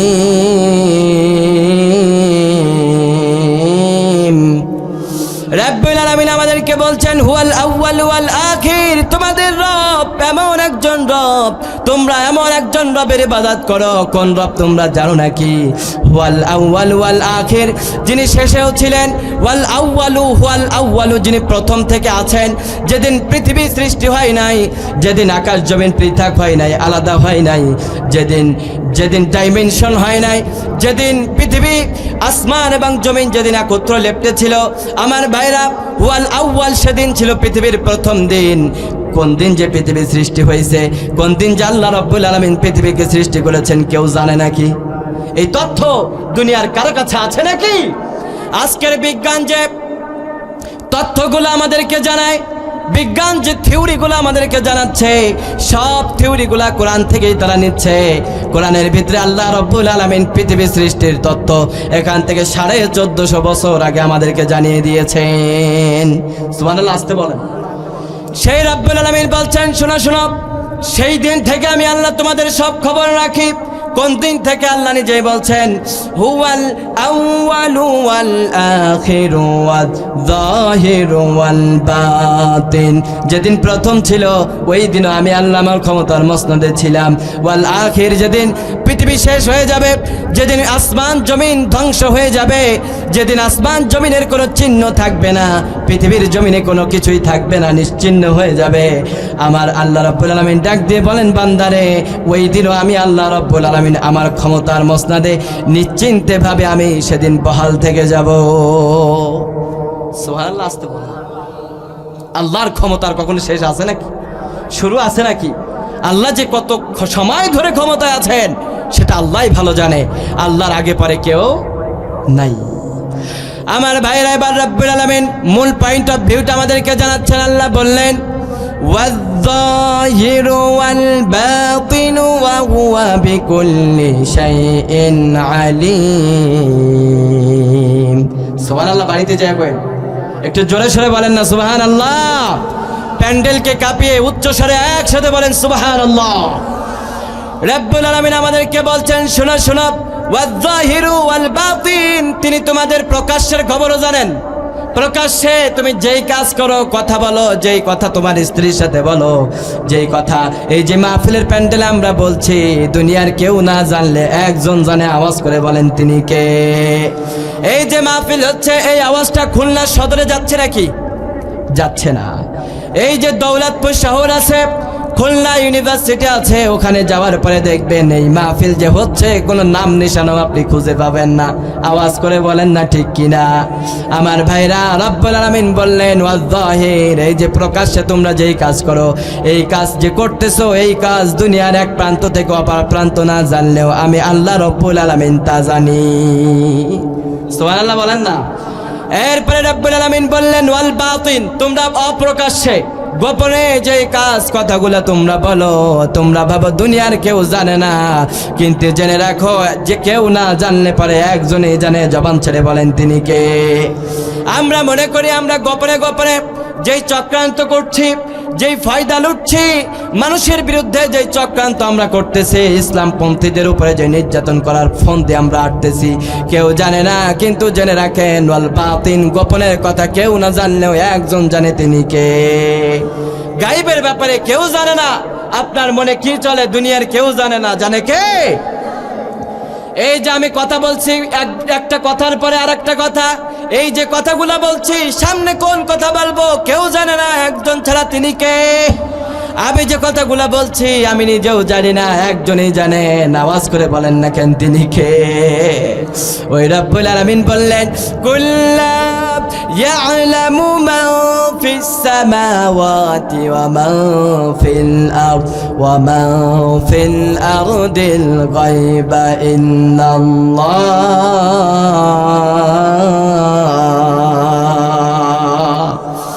কত চমৎকার রব আমাদের আল্লাহ বললেন, প্রতিটা পয়েন্টে পয়েন্টে আল্লাহ আমাদের আকীদা নিয়ে কথা বলছেন। আল্লাহ রাব্বুল আলামিন বললেন, শোনো শোনো, এই দুনিয়াতে অনেক মানুষ দেখবা যারা আছে, তারা বলে আমাদের বাবা, আমাদের পীর নাকি গায়েব জানে। বলুন তো, পীর ডাক গায়েব জানে নাকি? আমাদের বাবারা গায়েব জানে নাকি? কোন নবীরা গায়েব জানতেন নাকি? কোন নবীরা কোনো গায়েব জানেন না। কোন গাউস পীর বাসায় কেউ গায়েব জানে না, একজন ছাড়া। জবান ছেড়ে বলেন না তিনি কে? পবিত্র কোরআনের ভিতরে আল্লাহ রাব্বুল আলামিন এক জায়গায় নয়, দুই জায়গায় নয়, 54 জায়গাতে আল্লাহ রাব্বুল আলামিন এই সম্পর্কিত আয়াত দিয়েছেন। আল্লাহ বোঝাতে চেয়েছেন, 54টা জায়গাতে আল্লাহ রাব্বুল আলামিন আমাদেরকে বলেছেন কুল্লা ইয়ালামু, তুমি বলে দাও কেউ জানে না, মান ফিস সামাওয়াতি ওয়া মান ফিল আরদ, আসমান জমিনের মধ্যে যারা বসবাস করে এদের মধ্যে কেউ জানে না, মান ফিস সামাওয়াতি ওয়া মান ফিল আরদিল গায়বা ইল্লাল্লাহ। আমরা বললাম আল্লাহ, আসমান জমিনের নিচে যারা বসবাস করে তারা কি জানে না? তুমি আমাদেরকে বলে দাও। আমাদের রব আমাদেরকে বললেন, তোমরা শুনে রাখো, সেই বিষয়টা হলো গায়বা ইল্লাল্লাহ, সেটা হলো গায়েব। গায়েবের ব্যাপারে আসমান এবং জমিনের নিচে কেউ জানে না, একজন ছাড়া। জবান ছেড়ে বলেন না কেন তিনি কে? আমার ভাইয়েরা, যারা বলে আমার বাবা গায়েব জানে, এরা কি মিথ্যাবাদী? এরা কি? কেউ যদি বলে আমার পীর, আমার মাশায়েখ, আমার মুরিদ, আমার পীর সাহেব, আমার কিবলা হুজুর তিনি গায়েব জানেন, বলুন তো কোন কিবলা হুজুর, কোন পীর সাহেবকে গায়েব জানে নাকি? গায়েবের ব্যাপারে, অদৃশ্যের ব্যাপারে শুধুমাত্র কেবলমাত্র একজনই জানেন। জবান ছেড়ে বলেন, উচ্চ আওয়াজ করে বলেন তিনি কে? আল্লাহু আকবার। আমরা সেই রবের ইবাদত করি যিনি গায়েবের ব্যাপারে জানেন, যিনি অদৃশ্যের ব্যাপারে জানেন, কিন্তু আমরা তো গায়েবের ব্যাপারে জানি না, ঠিক কিনা? এজন্য আল্লাহ রাব্বুল আলামিন, আমাদের মধ্যে অনেক ব্যক্তিরা আছে যারা আল্লাহর প্রতি ঈমান আনয়ন করেছে, আল্লাহ রাব্বুল আলামিনকে পূর্ণভাবে আস্থার সাথে বিশ্বাস করে। আমার ভাইরা, এতক্ষণ যে আলোচনাটা আমি আপনাদের বোঝাতে চাচ্ছিলাম, দ্বিতীয় পয়েন্টে আমি চলে যাব, মনোযোগ দিয়ে বুঝবেন। আমার ভাইরা, এতক্ষণ আমি বোঝাচ্ছিলাম আল্লাহ রাব্বুল আলামিনের কোনো কিছুর প্রয়োজন নাই, তিনি একাই স্বয়ং সম্পূর্ণ, আল্লাহর সাহায্যের প্রয়োজন নাই। কিন্তু আল্লাহ রাব্বুল আলামিন নিজেই বললেন, ইয়ানসুরুকুম, যদি তোমরা সাহায্য করো আমি আল্লাহ রাব্বুল আলামিন তোমাদেরকে সাহায্য করব।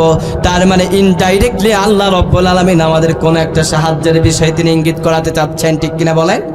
কেমন করে আল্লাহকে সাহায্য করা যায়, আল্লাহকে আসলেই আদৌ সাহায্য করা যায় কিনা? পবিত্র কোরআনের ভিতরে আল্লাহ এবার আমাদেরকে জানাচ্ছেন, শোনো শোনো, আল্লাহকে সাহায্য করা যায় কিনা আমি আল্লাহ রাব্বুল আলামিন সেটাও তোমাদের কাছে স্পষ্ট করে দিলাম। বিশ্বনবী মুহাম্মদ সাল্লাল্লাহু আলাইহি ওয়াসাল্লামের সাহাবী, আল্লাহর হাবিব সাল্লাল্লাহু আলাইহি ওয়াসাল্লামের চাচা সাইয়েদনা আব্বাস রাদিয়াল্লাহু তাআলা আনহু, যাকে রাইসুল মুফাসসিরিন বলা হয়, রাইসুল ফুকাহা বলা হয়, যিনি সাইয়েদনা আব্বাস রাদিয়াল্লাহু তাআলা আনহু, সাইয়েদনা আব্বাস রাদিয়াল্লাহু তাআলা আনহু বলেন, আল্লাহকে কেমন করে সাহায্য করা যায় এই হাদিসটা তার প্রমাণ। বিশ্বনবী মুহাম্মদ সাল্লাল্লাহু আলাইহি ওয়াসাল্লামকে মক্কার মাতৃভূমি ছেড়ে যখন সাইয়েদনা মুহাম্মদ সাল্লাল্লাহু আলাইহি ওয়াসাল্লামকে জোর জবরদস্তি করে বের করে দেওয়া হচ্ছিল, আর বলা হচ্ছিল, মুহাম্মদ তুমি যেই দিনের প্রচার করছো, এই দিনের প্রচার যদি তোমরা আমাদের ধর্মের ভিতরে, আমাদের ধর্মের এগেইনস্টে তোমরা প্রচার করতে থাকো, মক্কার ভূমিতে যদি প্রচার করতে চাও, এই মক্কার ভূমিতে তোমরা প্রচার করতে পারবা না রে মুহাম্মদ, এই মক্কার ভূমি তোমাদেরকে ছেড়ে দিতে হবে। আল্লাহু আকবার বলবেন না? বিশ্বনবী মুহাম্মদ সাল্লাল্লাহু আলাইহি ওয়াসাল্লাম কোরআন প্রচার করার জন্য, হক কথাগুলো বলার কারণে, কোরআন প্রচার করার কারণে মক্কার কাফের আর মুশরিকরা আল্লাহর হাবিব সাল্লাল্লাহু আলাইহি ওয়াসাল্লামকে নিজ মাতৃভূমি ছেড়ে দিতে বাধ্য করলেন। আল্লাহর হাবিব সাল্লাল্লাহু আলাইহি ওয়াসাল্লাম মক্কা ভূমি ছেড়ে যখন আসতেছিলেন, তখন তার সাথে যে কোনো অন্য কোনো মানুষ ছিলেন না, সাধারণ কোনো মানুষ ছিলেন না, যিনি ছিলেন তিনি হলেন সাইয়েদনা আবু বকর সিদ্দিক রাদিয়াল্লাহু তাআলা আনহু। সুবহানাল্লাহ বলেন। সাইয়েদনা আবু বকর রাদিয়াল্লাহু তাআলা আনহু বিশ্বনবীর সাথে হাতে হাত রেখে মক্কা থেকে তিনি হিজরত করার জন্য আল্লাহর হাবিবের হাতে হাত রেখেছিলেন। চলতে চলতে সাইয়েদনা আবু বকর রাদিয়াল্লাহু তাআলা আনহু একবার বিশ্বনবীর দিকে তাকায়, আর একবার মক্কার দিকে তাকায়, আর একবার তিনি সামনের দিকে তাকায়। সাইয়েদনা আবু বকর রাদিয়াল্লাহু তাআলা আনহুর কলিজাটা দুমড়ে মুচড়ে যাচ্ছে। বিশ্বনবীর দিকে তাকাইলেই তার কলিজাটা শীতল হয়ে যায়, চোখের পানি তিনি ধরে রাখতে পারে না। তিনি যখন বিশ্বনবীর দিকে তাকায়, তিনি তাকিয়ে দেখে যেই নবীটার জন্য আল্লাহ রাব্বুল আলামিন কোরআনটাকে ওয়াকফ করে দিয়েছেন, যেই নবীকে আল্লাহ রাব্বুল আলামিন বলেছেন, ওয়ামা আরসালনাকা ইল্লা রাহমাতাল লিল আলামিন। রাব্বুল আলামিন বলেন, ওয়ামা আরসালনাকা ইল্লা রাহমাতাল লিল আলামিন, ও নবী তোমাকে শুধু নবী বানাই নাই, গোটা দুনিয়ার জন্য, ইউনিভার্সের জন্য আমি আল্লাহ রাব্বুল আলামিন তোমাকে নবী রহম করে পাঠালাম। সুবহানাল্লাহ বলেন।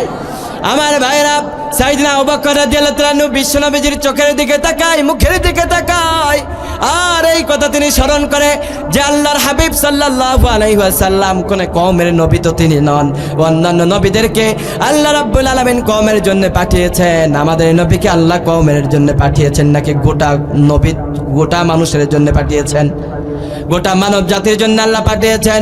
কোরআনের ভিতরে আল্লাহ রাব্বুল আলামিন সেই কথাটাও আমাদেরকে জানালেন। আল্লাহ রাব্বুল আলামিন বললেন, শুনো শুনো, কুল ইয়া আইয়ুহান নাসু ইন্নী রাসূলুল্লাহি ইলাইকুম জামিআ।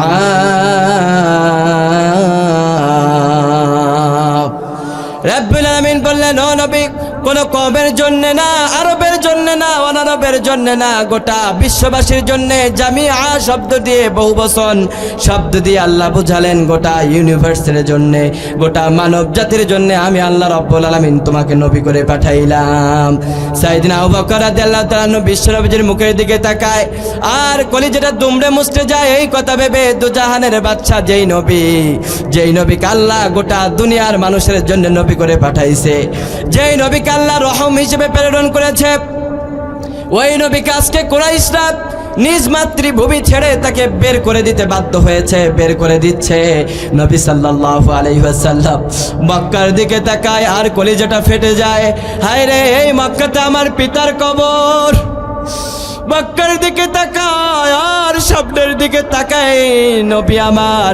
মক্কার দিকে যখন তাকায় তখন কলিজার ভিতরে এই কথা স্মরণ হয়, হায় রে, এই মক্কাতে আমার মায়ের কবর, এই মক্কাতে আমার কত বন্ধু আছে, বান্ধব আছে। এই সব মায়া ত্যাগ করে আজকে আমাকে, এই মায়া ত্যাগ করে আমাকে ছেড়ে যেতে হচ্ছে অন্য জায়গাতে। আল্লাহু আকবার বলেন। আল্লাহ রাব্বুল আলামিন কোরআনের আয়াত নাজিল করে দিলেন। আল্লাহ রাব্বুল আলামিন জানালেন আমাদেরকে, রব্বুল আলামিন পবিত্র কোরআনের ভিতরে আল্লাহ তাআলা আমাদেরকে বলছেন, ওয়ালাউ ইয়াশা আল্লাহু লা তাসারা মিনহুম। জবান ছেড়ে বলেন না আল্লাহু আকবার। রব্বুল আলামিন বললেন, নবী গো কষ্ট পেও না, আমি আল্লাহ রব্বুল আলামিন যদি চাই তোমাকে এই অবস্থাতেই কোনো যুদ্ধ ছাড়াই, কোনো ওয়ে ছাড়াই, কোনো উপায় ছাড়াই তুমি যে কষ্ট পেয়েছো নবী, এজন্য আমি আল্লাহ রব্বুল আলামিন অবশ্যই অবশ্যই বিনা যুদ্ধে আমি আল্লাহ যদি চাই তোমাকে অবশ্যই অবশ্যই বিজয় দিতে সক্ষম। সুবহানাল্লাহ বলেন। বলুন তো আল্লাহ রাব্বুল আলামিন কোনো যুদ্ধ ছাড়াই মুসলমানদের জমিনে, মুসলমানদের ক্ষমতার মসনদে বসাতে তিনি সক্ষম নাকি সক্ষম নন? সক্ষম নাকি সক্ষম নন? আল্লাহ রাব্বুল আলামিন জানিয়ে দিলেন, ওয়ালাউ ইয়াশা আল্লাহু লা তাসারা মিনহুম। আমি আল্লাহ যদি চাই কোন যুদ্ধ ছাড়াই মুসলমানদেরকে বিজয় দিতে পারতাম। বদরের জিহাদের প্রয়োজন হতো না, তাইফের মতো ময়দানের প্রয়োজন হতো না, উহুদের জিহাদের প্রয়োজন হতো না। কিন্তু আমি আল্লাহ রাব্বুল আলামিন কেন চাই যে তোমরা যুদ্ধের ময়দানে শামিল হও? কেন চাই তোমরা জানো নাকি? আল্লাহ রাব্বুল আলামিন পবিত্র কোরআনের মধ্যে এই জবাবটাও আমাদেরকে দিচ্ছেন। আল্লাহ রাব্বুল আলামিন বলছেন, ওয়ালা কিল্লিয়াবলুয়া বা'দুকুম বিবা'দিন। আল্লাহ রাব্বুল আলামিন বললেন, আমি আল্লাহ যাচাই করে নিতে চাই, আইডেন্টিফাই করতে চাই তোমাদের মধ্যে কারা যুদ্ধ করতে প্রস্তুত সত্যের পক্ষে। ওয়ালা কিল্লিয়াবলুয়া বা'দুকুম বিবা'দিন, এক দল দ্বারা অন্য দলকে আল্লাহ রাব্বুল আলামিন যাচাই বাছাই করতে চায়। এই জন্য দেখবেন যখন এই জিহাদের ময়দানের প্রয়োজন হয়, যখন কোরআন বিজয়ের কথা বলা হয়, ইসলামের জন্য জীবনটাকে বিলিয়ে দেওয়ার কথা বলা হয়, এক শ্রেণীর মানুষ আছে এরা, এদের ইমানটা দুর্বল হয়ে যায়। মুনাফিক মার্কা ইমান নিয়ে কখনো যুদ্ধের ময়দানে যাওয়া যায় না, ঠিক কিনা বলেন? সুতরাং বুঝতে হবে, ইমান যদি আপনার দুর্বল থাকে, আগামীতে যদি কখনো ইসলাম বিজয়ের জন্য ডাক আসে, আপনি ওই মুনাফিক মার্কা ইমান নিয়ে কখনো যুদ্ধের ময়দানে শামিল হতে পারবেন না, ঠিক কিনা বলেন? আমাদের ইমানটাকে মজবুত করার জন্য প্রার্থনা করতে হবে একজনের কাছে। জবান ছেড়ে বলো, তিনি কে? ওই রব্বুল আলামিন বলছেন, শুনে রাখো, শুনে রাখো, আমি আল্লাহ যদি চাই, ওয়ালাউ ইয়াশা আল্লাহু লা তাসারা মিনহুম। আল্লাহ রাব্বুল আলামিন যদি চাইতেন ফিলিস্তিনে মা বোনদেরকে পরীক্ষা নিতেন না, বাংলাদেশের মুসলিমদেরকে পরীক্ষা নিতেন না, আবার ইন্ডিয়া গুজরাটের মুসলিমদেরকে আল্লাহ পরীক্ষা নিতেন না, ফিলিপিনে মুসলমানদেরকে আল্লাহ পরীক্ষা নিতেন না। আজকে তাকিয়ে দেখেন, এই পৃথিবীর জমিনে যেখানে মুসলিমরা আছে সেখানে নির্যাতন আর জুলুমের স্টিম রোলার আছে না নাই? জাতিসংঘ সহ বিভিন্ন মানব সংস্থাগুলা মুসলিমদেরকে যখন নিধন করা হচ্ছে, মুসলিমদেরকে যেখানে হত্যা করা হচ্ছে সেখানে তারা বৈধতা দিচ্ছে, কিন্তু যখন তাদের মতো খ্রিস্টানরা একজন মারা যায় তখন বলে এই যে এইখানে মানব অধিকার লঙ্ঘন হইতাছে। কথা বলেন, কথা বলেন, এটা হচ্ছে নাকি হচ্ছে না? আমার ভাইরা, আজকে পৃথিবীর যেইখানে তাকাবেন, আজকের ফিলিপাইন, আজকের ইরাক, আজকের আলজেরিয়া, চেচনিয়া, বসনিয়া, ফিলিস্তিন সহ যেইখানে পৃথিবীর ভূখণ্ডে মুসলমানরা বসবাস করে, সেইখানে আমার মুসলিম ভাই বোনদের উপরে কাফের আর মুশরিকদের নির্যাতন আর জুলুমের স্টিম রোলার আছে না? আমার ভাইরা, মনে রাখতে হবে, এইগুলা হচ্ছে আমাদের ইমানি পরীক্ষা। যারা দুনিয়াতে আল্লাহর রাহে, আল্লাহর জন্য তার জান মালকে উৎসর্গ করে দিতে পেরেছে, আমার আল্লাহ রাব্বুল আলামিন ওই সমস্ত বান্দাদের জন্য দুনিয়াতেই তাদের জন্য জান্নাতকে ওয়াজিব করে দিয়েছেন। সুবহানাল্লাহ বলেন। আমাদের জন্য যেন ওই ওয়েটা হয়, আল্লাহ তুমি তৌফিক দাও, বলি আমিন। আল্লাহ যেন আমাদের জন্য জিহাদের ময়দানে শামিল হওয়ার মতো সুযোগ করে দেয়, আমরা সবাই আওয়াজ করে বলছি আমিন। আমার ভাইরা, বলুন তো, জিহাদের ময়দানে শামিল হওয়া ছাড়া ইমান যাচাই করা যায় নাকি? না, তারপরেও নিজে একটু আইডেন্টিফাই করতে পারবেন। এখন তো আর জিহাদ নাই, জিহাদ আছে নাকি? আছে নাকি? আছে, আছে, কিন্তু ময়দানের তো প্রয়োজন আছে, ঠিক কিনা বলেন? জিহাদে যদি নাও যেতে পারেন, আপনি নিজেকে দিয়ে আইডেন্টিফাই করতে পারবেন। এখন বলতে পারেন, হুজুর কেমন করে আইডেন্টিফাই করব? আমি আমার ভিতরে ঈমান আছে কিনা, ভেজাল আছে কিনা কেমন করে পরীক্ষা করব? বলুন তো, কোরআনের ভিতরে এই সিস্টেমটাও আছে না নাই? আমার ভাইয়েরা, যেমন সায়েন্সের একটা ল্যাব আছে পরীক্ষা নিরীক্ষা করার জন্য, ঠিক তেমনি কোরআনেরও একটা ল্যাব আছে, যে ল্যাবের ভিতরে রেখে আপনি নিজেকে পরীক্ষা করতে পারবেন যে আসলেই আপনার ভিতরে ঈমান আছে নাকি নাই। আল্লাহু আকবার বলবেন না? রব্বুল আলামিন পবিত্র কোরআনের ভিতরে সেই ওয়েটা, সেই উপায়টা, যেই উপায়ে আমরা পরীক্ষা নিরীক্ষা করতে পারবো, সেই উপায়ের কথা আল্লাহ রব্বুল আলামিন পবিত্র কোরআনের ভিতরে আমাদেরকে জানিয়ে দিয়েছেন। রব্বুল আলামিন আমাদেরকে বলেন, হাসিবান নাসু আই ইউতরাকু আই ইয়াকুলু আমান্না ওয়া হুম লা ইফতানুন। রব্বুল আলামিন আমাদেরকে বলছেন, হাসিবান নাসু আইয়ুতরাকু আইয়াকুলু, দুনিয়ার মানুষগুলা কি মনে করেছে? তারা শুধু মুখে বলল আইয়াকুলু আমান্না, আমরা মুখে ঘোষণা করলাম আল্লাহ আমরা তো তোমার প্রতি ঈমান আনয়ন করেছি। রব্বুল আলামিন আমাদেরকে বলছেন, দুনিয়ার মানুষরা কি মনে করেছে? তারা শুধু মুখে বলল আল্লাহ আমরা তো তোমার প্রতি ঈমান আনয়ন করেছি, আর তোমাদেরকে ছেড়ে দেয়া হবে নাকি? আল্লাহ নিজেই প্রশ্ন করছেন, আবার নিজেই আনসার করছে। আল্লাহ বলছেন, বান্দারা আহাসিবান নাসু আইয়ুতরাকু আইয়াকুলু আমান্না, তোমরা কি মনে করেছো? তোমরা শুধু মুখে বললা আমরা ঈমান আনয়ন করেছি আল্লাহ তোমার প্রতি, আর তোমাদেরকে ছেড়ে দেয়া হবে নাকি? লা ইফতানুন, আল্লাহ নিজেই বলছেন না না, খবরদার তোমরা এটা ভেবো না, শুধু মুখে ঈমানের দাবি করলেই তোমাদেরকে ছেড়ে দেয়া হবে না। আল্লাহু আকবার বলবেন না? মুখে শুধু বললেন যে আমি আল্লাহর প্রতি ঈমান আনয়ন করেছি, কোনো পরীক্ষা ছাড়াই, কোনো যাচাইকরণ ছাড়াই আল্লাহকে ছেড়ে দিবেন নাকি?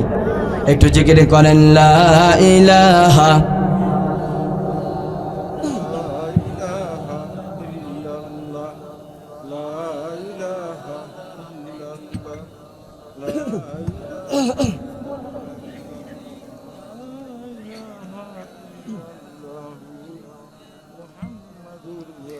লা ইলাহা ইল্লাল্লাহু মুহাম্মাদুর রাসূলুল্লাহ, বলেন সাল্লাল্লাহু।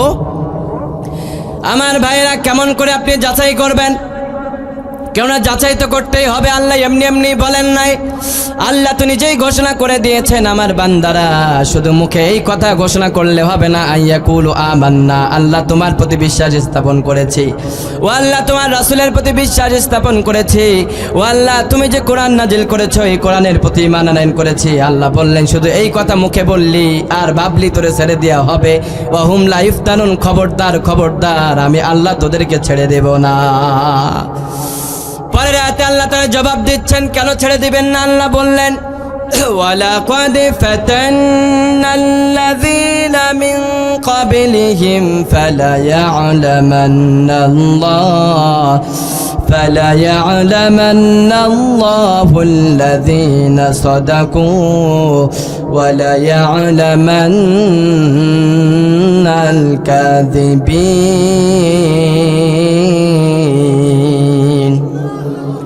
রব্বুল আলামিন আমাদেরকে বলছেন, ওয়ালাকাদ ফাতান্নাল্লাযীনা মিন ক্বাবলিহিম, শুধু তোমাদেরকেই যাচাই করা হচ্ছে না, তোমাদের অতীতে যারা অতীত হয়ে গেছে, যারা কবরে চলে গেছে, তোমাদের পূর্বপুরুষ যারা পৃথিবীতে এসেছিল সবাইকে যাচাই করা হয়েছে, পরীক্ষা করা হয়েছে, তোমাদেরকেও পরীক্ষা করা হবে।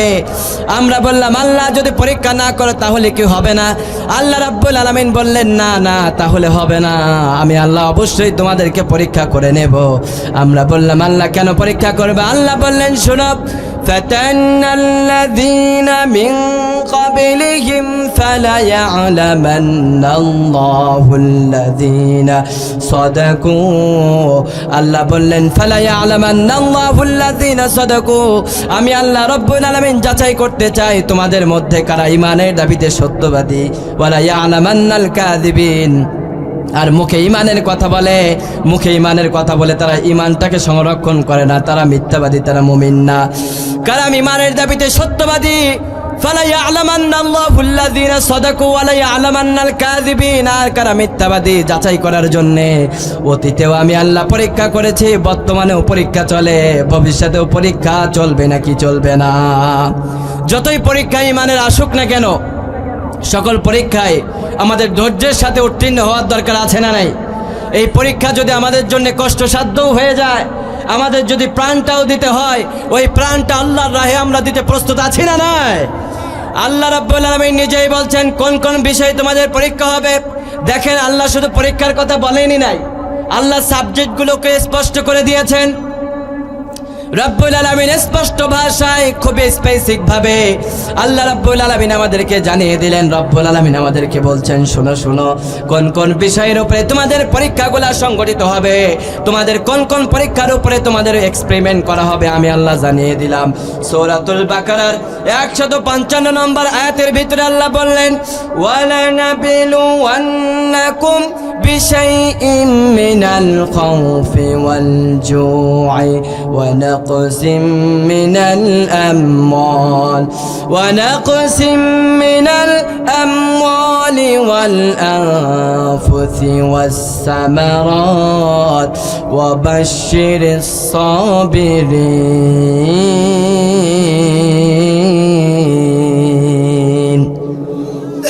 আর আওয়াজ করে বলেন না আল্লাহু আকবার। রব্বুল আলামিন জানিয়ে দিলেন কোন কোন বিষয়ের উপরে তোমাদের পরীক্ষাগুলো নেওয়া হবে।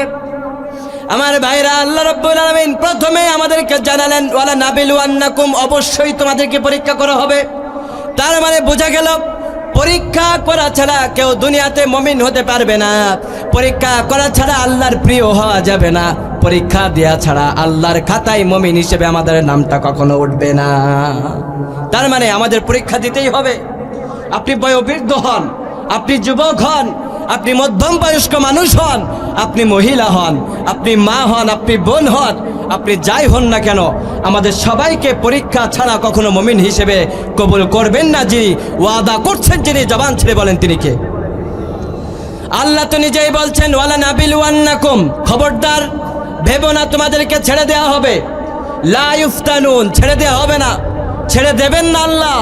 আল্লাহ যদি ছেড়ে না দেয়, কেউ ছেড়ে দিতে পারবে আমাদেরকে? কেউ মুক্তি দিতে পারবে আমাদেরকে? আমার ভাইরা, ওই আল্লাহ আমাদেরকে ডাক দিয়ে বলছেন তোমাদের ছেড়ে দেওয়া হবে না, পরীক্ষা নেওয়াই হবে। ওয়ালা নাবিলুয়ান্নাকুম বিশাইইম মিনাল খাউফ, তবে কিছু বিষয়ের উপরে তোমাদের পরীক্ষা নেওয়া হবে। আমরা বললাম আল্লাহ কোন কোন বিষয়ের উপরে তুমি পরীক্ষা নিবে আমাদেরকে বলে দাও। রব্বুল আলামিন আমাদেরকে বললেন তোমাদের পরীক্ষা নেওয়া হবে, তার মধ্যে 1 নম্বর বিষয় হলো মিনাল খাউফ, ভয় দ্বারা। মিনাল খাউফ, তোমাকে ভয় দেখানো হবে। তুমি যদি দিন কায়েমের আন্দোলন করতে চাও, তোমাকে ভয় দেখানো হবে। তুই যদি দিন কায়েমের আন্দোলন করিস, তোরে যা দুনিয়ার থেকে চিরবিদায় করে দেওয়া হবে। এই দৃষ্টান্ত বাংলার জমিনে আছে না নাই? আওয়াজ করে বলতে হবে, আছে না নাই? যারা দিন কায়েম করতে চায়, যারা ইসলামী আন্দোলন করতে চায়, যারা এই সমাজে ইনসাফ প্রতিষ্ঠা করতে চায়, তাদেরকে বিভিন্ন ভয় ভীতির দ্বারা এই সত্য পথ থেকে তাদেরকে দূরে রাখার চেষ্টা চলে। এই প্রবণতা আমাদের সমাজের ভিতরে আছে না নাই?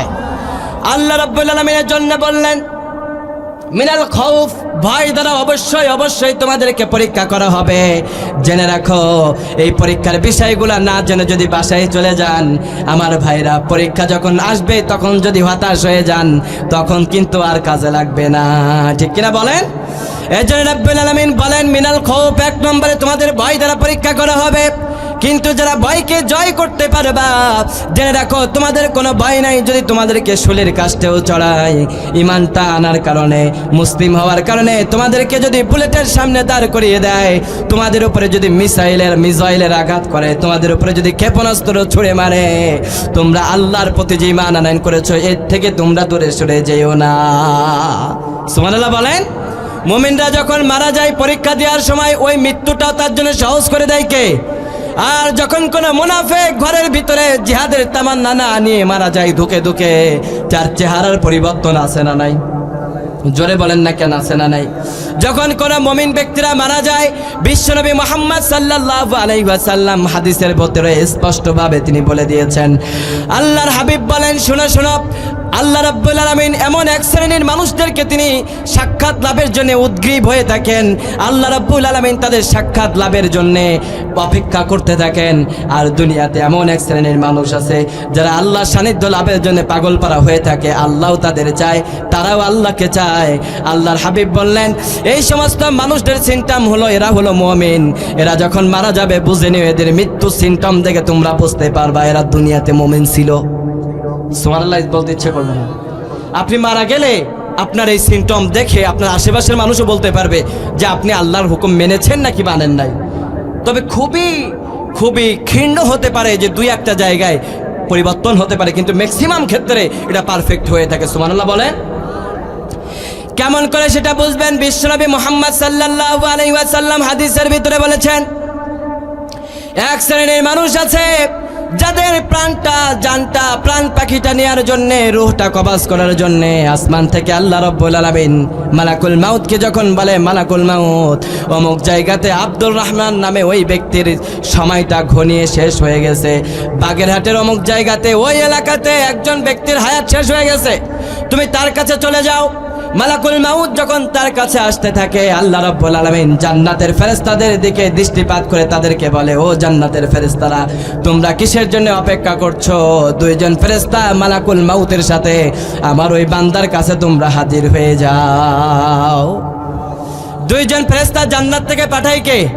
ওদিকে মালাকুল মাউত আইছে, এদিকে জান্নাত থেকে দুইজন ফেরেশতা আইছে। সুবহানাল্লাহ বলেন। যখন মুমূর্ষ ব্যক্তির কাছে মালাকুল মাউত চলে আসে, মালাকুল মাউত যখন তার কাজ শুরু করে দেয়, জান্নাতের সার্টিফিকেটধারী ওই ব্যক্তির কাছে যখন জান্নাত থেকে দুইজন ফেরেশতা আল্লাহর পক্ষ থেকে নাজিল হয়ে যায়, আল্লাহ রাব্বুল আলামিন বলে, ও ফেরেশতারা দাঁড়িয়ে আছোস কেন? আমার বান্দার যখন রূহটা কবজ করা হবে, মালাকুল মাউত যখন রূহটা কবজ করবে, আমার বান্দা যেন কষ্ট না পায়, এজন্য জান্নাতের যে নাজ নিয়ামত আছে এইটা ভিডিও সহকারে আমার ওই মুমিন ব্যক্তির সামনে তোমরা উপস্থাপন করতে থাকো। সুবহানাল্লাহ বাড়িতে যায় করেন, একটু আওয়াজ করে বলেন সুবহানাল্লাহ। বিশ্বনবী বলেন, এবার ওই ব্যক্তির সামনে যখন দুইজন ফেরেশতা এসে জান্নাতের ফুটেজটা ওপেন করে দেয়, আর জান্নাতের ফুটেজটা দেখতে থাকে, জান্নাতের ভিডিও ফুটেজ দেখতে থাকে, জান্নাতে এই নাজ নিয়ামত তার জন্য অপেক্ষা করতেছে, হুররা তার জন্য অপেক্ষা করতেছে, জান্নাতের এমন এমন নিয়ামত তার জন্য অপেক্ষা করতেছে, তখন এই মুহূর্ত ব্যক্তিটা মৃত্যুর যন্ত্রণা ভুলে যায়, আল্লাহ জান্নাত দেখে পাগল পারা হয়ে সে উদ্গ্রীব হয়ে থাকে, কখন আমার প্রাণটা চলে যাবে আর আমি সাথে সাথে আল্লাহর ওই জান্নাতে চলে যাব। এই জন্য রাসূলুল্লাহ বললেন, ওই সমস্ত ব্যক্তিরা যখন মারা যায় ওদের মুখের ভিতরে একটা খুশির ভাব থাকে। এজন্য দেখবেন আপনাদের এলাকার ভিতরে অনেক মানুষ আছে যারা মারা যায়, মারা যাওয়ার সাথে সাথে চেহারার ভিতরে স্বর্ণোজ্জ্বল একটা ভাব চলে আসে, হাসি চলে আসে তার মুখের ভিতরে। আবার এমন কিছু মানুষ আছে, হাসি তো দূরে থাক, চেহারা এমন পরিবর্তন হয় তার মুখের দিকে তাকায়া এলাকার মানুষ এক সপ্তাহ যাবত ঘরের দরজাও খুলে না। ঠিক কিনা বলেন? কি এ তো সুবহানাল্লাহ কইতেন? হ্যাঁ, এমন মানুষ আছে না নাই বলেন?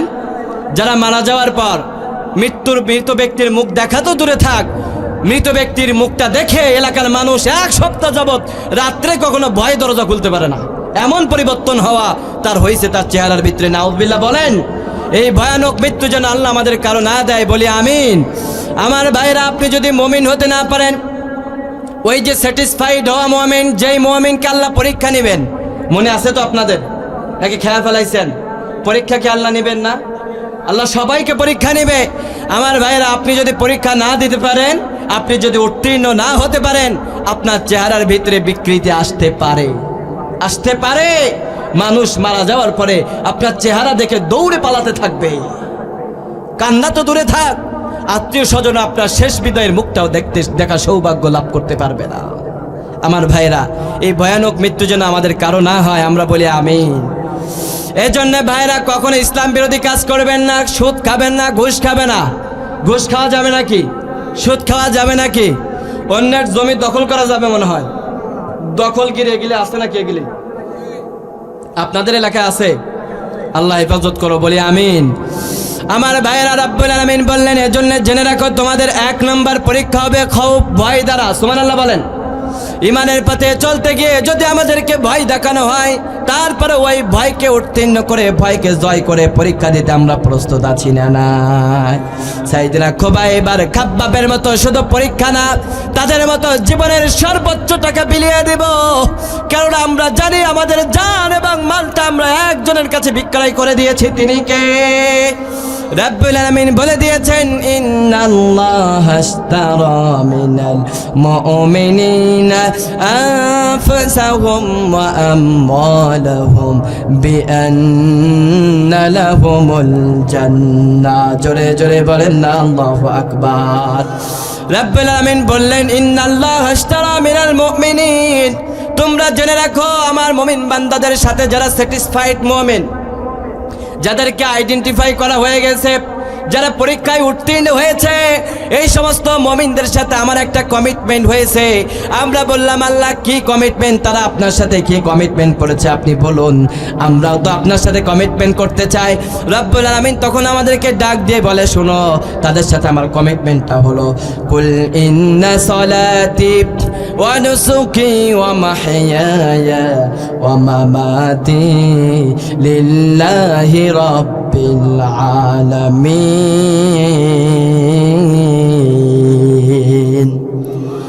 আল্লাহ রাব্বুল আলামিন বলেন, আমার ওই সমস্ত মুমিন বান্দারা সকাল সন্ধ্যায় তারা আল্লাহকে বলে, ও আল্লাহ, কুল ইন্না সলাতি, আমার নামাজ, ওয়া নুসুকি, আমার কুরবানি, ওয়া মাহইয়ায়া, আমার জীবন, ওয়া মামাতি, আমার মরণ, ও আল্লাহ দুনিয়ার কারো জন্য নাই, লিল্লাহি রাব্বিল আলামিন, ও আল্লাহ শুধুমাত্র আমাদের জীবন আর মরণকে আমরা তোমার জন্য দান করে দিলাম। আমাদের জীবন এবং মরণটা একজনের জন্য হবে, তিনি কে?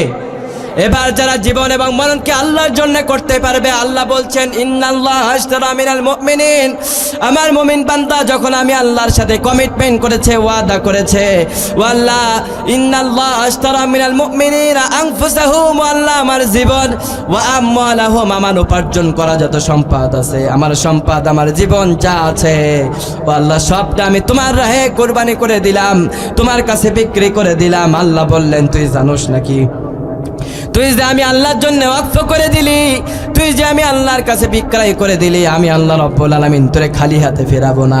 এর বিনিময়ে আমি আল্লাহ রব্বুল আলামিন তোমাদেরকে আমার বানানো বিআন্না লাহুমুল জান্নাত, জান্নাত দিয়ে আমি আল্লাহ তোমাদের খুশি করে দিব। এজন্য আমার ভাইরা, যত কঠিন পরীক্ষা হোক না কেন, ওই পরীক্ষায় উত্তীর্ণ হওয়ার দরকার আছে না নাই? আওয়াজ করে বলেন না কেন, আছে না নাই? পরীক্ষা যদি কষ্টের হয়, তারপরে ওই পরীক্ষা দিতে হবে না কি হবে না? ইমানের দাবি যদি কোরবানি হয়, ইমানের দাবি যদি কোরবানি হয়, সে দাবি পূরণে যেন তৈরি থাকি সদা। ও গো দয়াময় আমার প্রভু দয়াময়,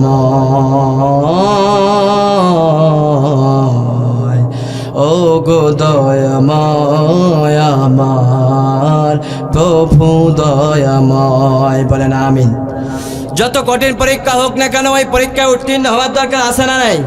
কষ্ট হচ্ছে মনে হয়, এই পরীক্ষার সাবজেক্টগুলো বলে আমরা শেষ করে দিব। বলেন ইনশাআল্লাহ।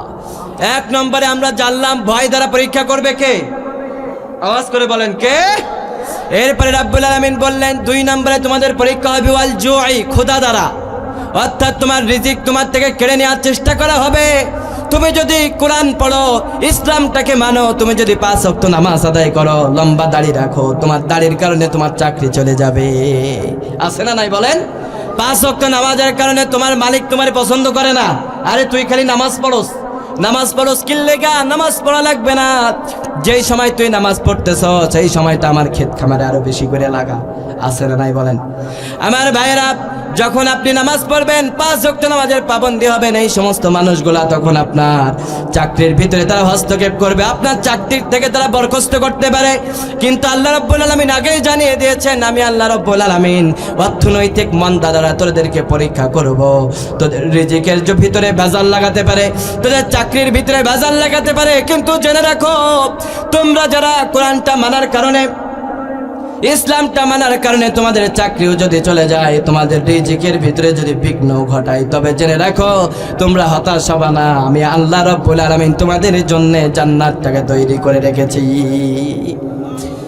3 নাম্বার আমাদের জন্য যেই পরীক্ষা হবে, ওই পরীক্ষা হলো ওয়ানাকসিম মিনাল আমওয়াল।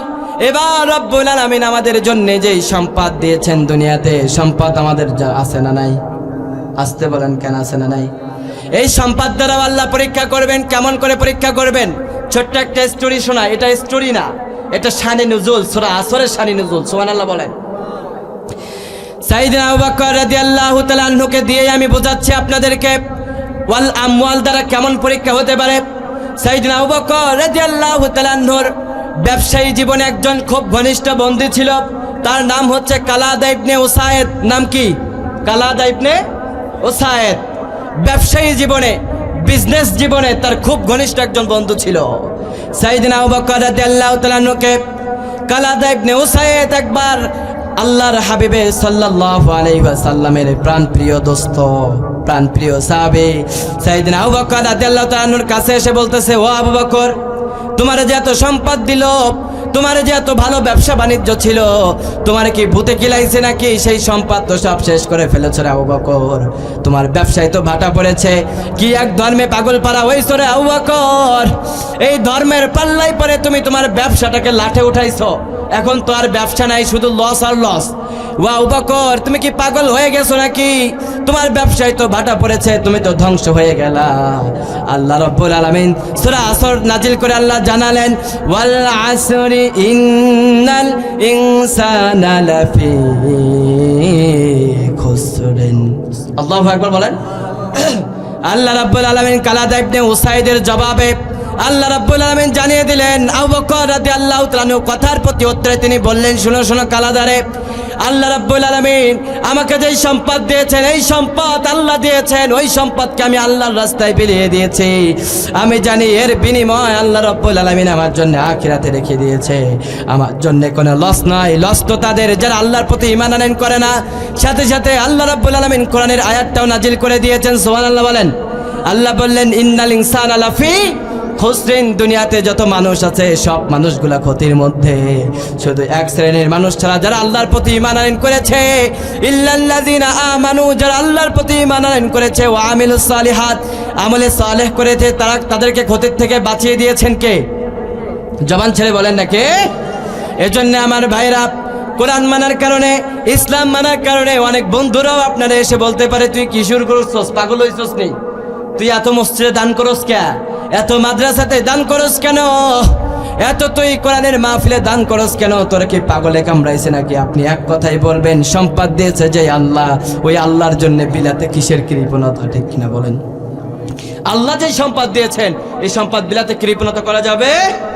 এজন্য সম্পদ দ্বারা আমাদেরকে পরীক্ষা করবে কে? ওয়াল আনফুসি ওয়াস সামারাত। জীবন দিয়ে আল্লাহ পরীক্ষা করবেন। জীবন দিয়ে আল্লাহ আমাদেরকে পরীক্ষা নেবেন। জিহাদের ময়দানে তোমাদেরকে যেতেই হবে। জিহাদের তামান্না তোমাদের হৃদয়ের ভিতরে রাখতে হবে। আমার ভাইয়েরা, এক্সপ্লেনেশন দেওয়ার সময় এখন আর নাই। আমি জাস্ট শুধুমাত্র সূচনা বলেই শেষ করে দিব। বলেন ইনশাআল্লাহ। ওয়াল আনফুস, জীবন দ্বারা পরীক্ষা নেবেন। যিনি নেবেন তিনি কে? জবান ছেড়ে বলেন না কে? এরপরে আল্লাহ বললেন, ওয়াস সামারাত, তোমার ক্ষেত খামারের ফসল ফলাদি দ্বারাও পরীক্ষা নিব। তোমার ক্ষেতের ফসলগুলো নষ্ট হয়ে যাবে, তোমার ক্ষেতের ফসলগুলো নষ্ট করা হবে, ইচ্ছাকৃতভাবে তোমার ফসলগুলো নষ্ট করার চেষ্টা করা হবে। কিন্তু জেনে রাখো, দুনিয়ার এই সকল পরীক্ষাগুলো যদি তুমি উত্তীর্ণ হতে পারো, আমি আল্লাহ রাব্বুল আলামিন তোমার জন্য উত্তীর্ণ হওয়ার পথটাকে আমি রেখে দিয়েছি। আর যারা উত্তীর্ণ হতে পারবে তাদের জন্য জান্নাত রেখেছে কে? ভক্ত আছে। আসবেন কখন? তাহলে নিয়ে আসেন, আমি শেষ করছি। ঠিক আছে, চলে আসছে। ও আচ্ছা আচ্ছা। যাই হোক, আলহামদুলিল্লাহ, আমরা যতগুলো আলোচনা শুনেছি, আজকের আলোচনায় আমরা প্রথম বিষয়বস্তু সম্পর্কে জেনেছি আল্লাহকে কেমন করে সাহায্য করা যায়। কিন্তু আমরা জেনেছি যে আল্লাহকে সাহায্য করা যায় না। মৌলিকভাবে আল্লাহকে সাহায্য করার কোনো ওয়ে নাই, কারণ আল্লাহর কোনো কিছুর প্রয়োজন আছে নাকি? আছে নাকি? আমার ভাইরা, আল্লাহর কোনো কিছুর প্রয়োজন নাই। তিনি ধনী, তার কোনো কিছুর প্রয়োজন হয় না। এরপরে আল্লাহ রব্বুল আলামিন তিনি গোপনেও আমাদেরকে দেখেন, প্রকাশ্যেও দেখেন। এজন্য আমরা এমন কোনো কথা কাজ বলবো না, করব না, যেই কাজের দ্বারা কাল কিয়ামতের ময়দানে আমাদেরকে আল্লাহর কাছে জবাবদিহি করতে হয়। ঠিক কিনা বলেন? 3 নম্বরে আমরা জেনেছি, আমরা 5 ওয়াক্ত নামাজে একজনের দাসত্ব শৃঙ্খলিতে আবদ্ধ হয়ে আল্লাহ রাব্বুল আলামিনের কাছে আমরা আমাদের হৃদয়ের অজান্তে আল্লাহর কাছে 5 ওয়াক্ত নামাজে সাহায্য চাই। আল্লাহর কাছে আমরা মুখাপেক্ষী, দুনিয়ার কারো কাছে আল্লাহ মুখাপেক্ষী নন, কিন্তু আমরা একজনের মুখাপেক্ষী, তিনি কে? এইটা আমরা জেনেছি। 4 নম্বরে আমরা জেনেছি যে আমাদেরকে পরীক্ষা করা হবে, পরীক্ষা ছাড়া কখনো মুক্তি পাওয়া সম্ভব নয়। আমাদেরকে পরীক্ষা দিতেই হবে। আর এই পরীক্ষা কি আমরা দিতে পারবো তো ইনশাআল্লাহ? সবাই আওয়াজ করে হাত উঠিয়ে বলেন ইনশাআল্লাহ। আল্লাহ আমাদের কবুল করুন, বলে আমিন।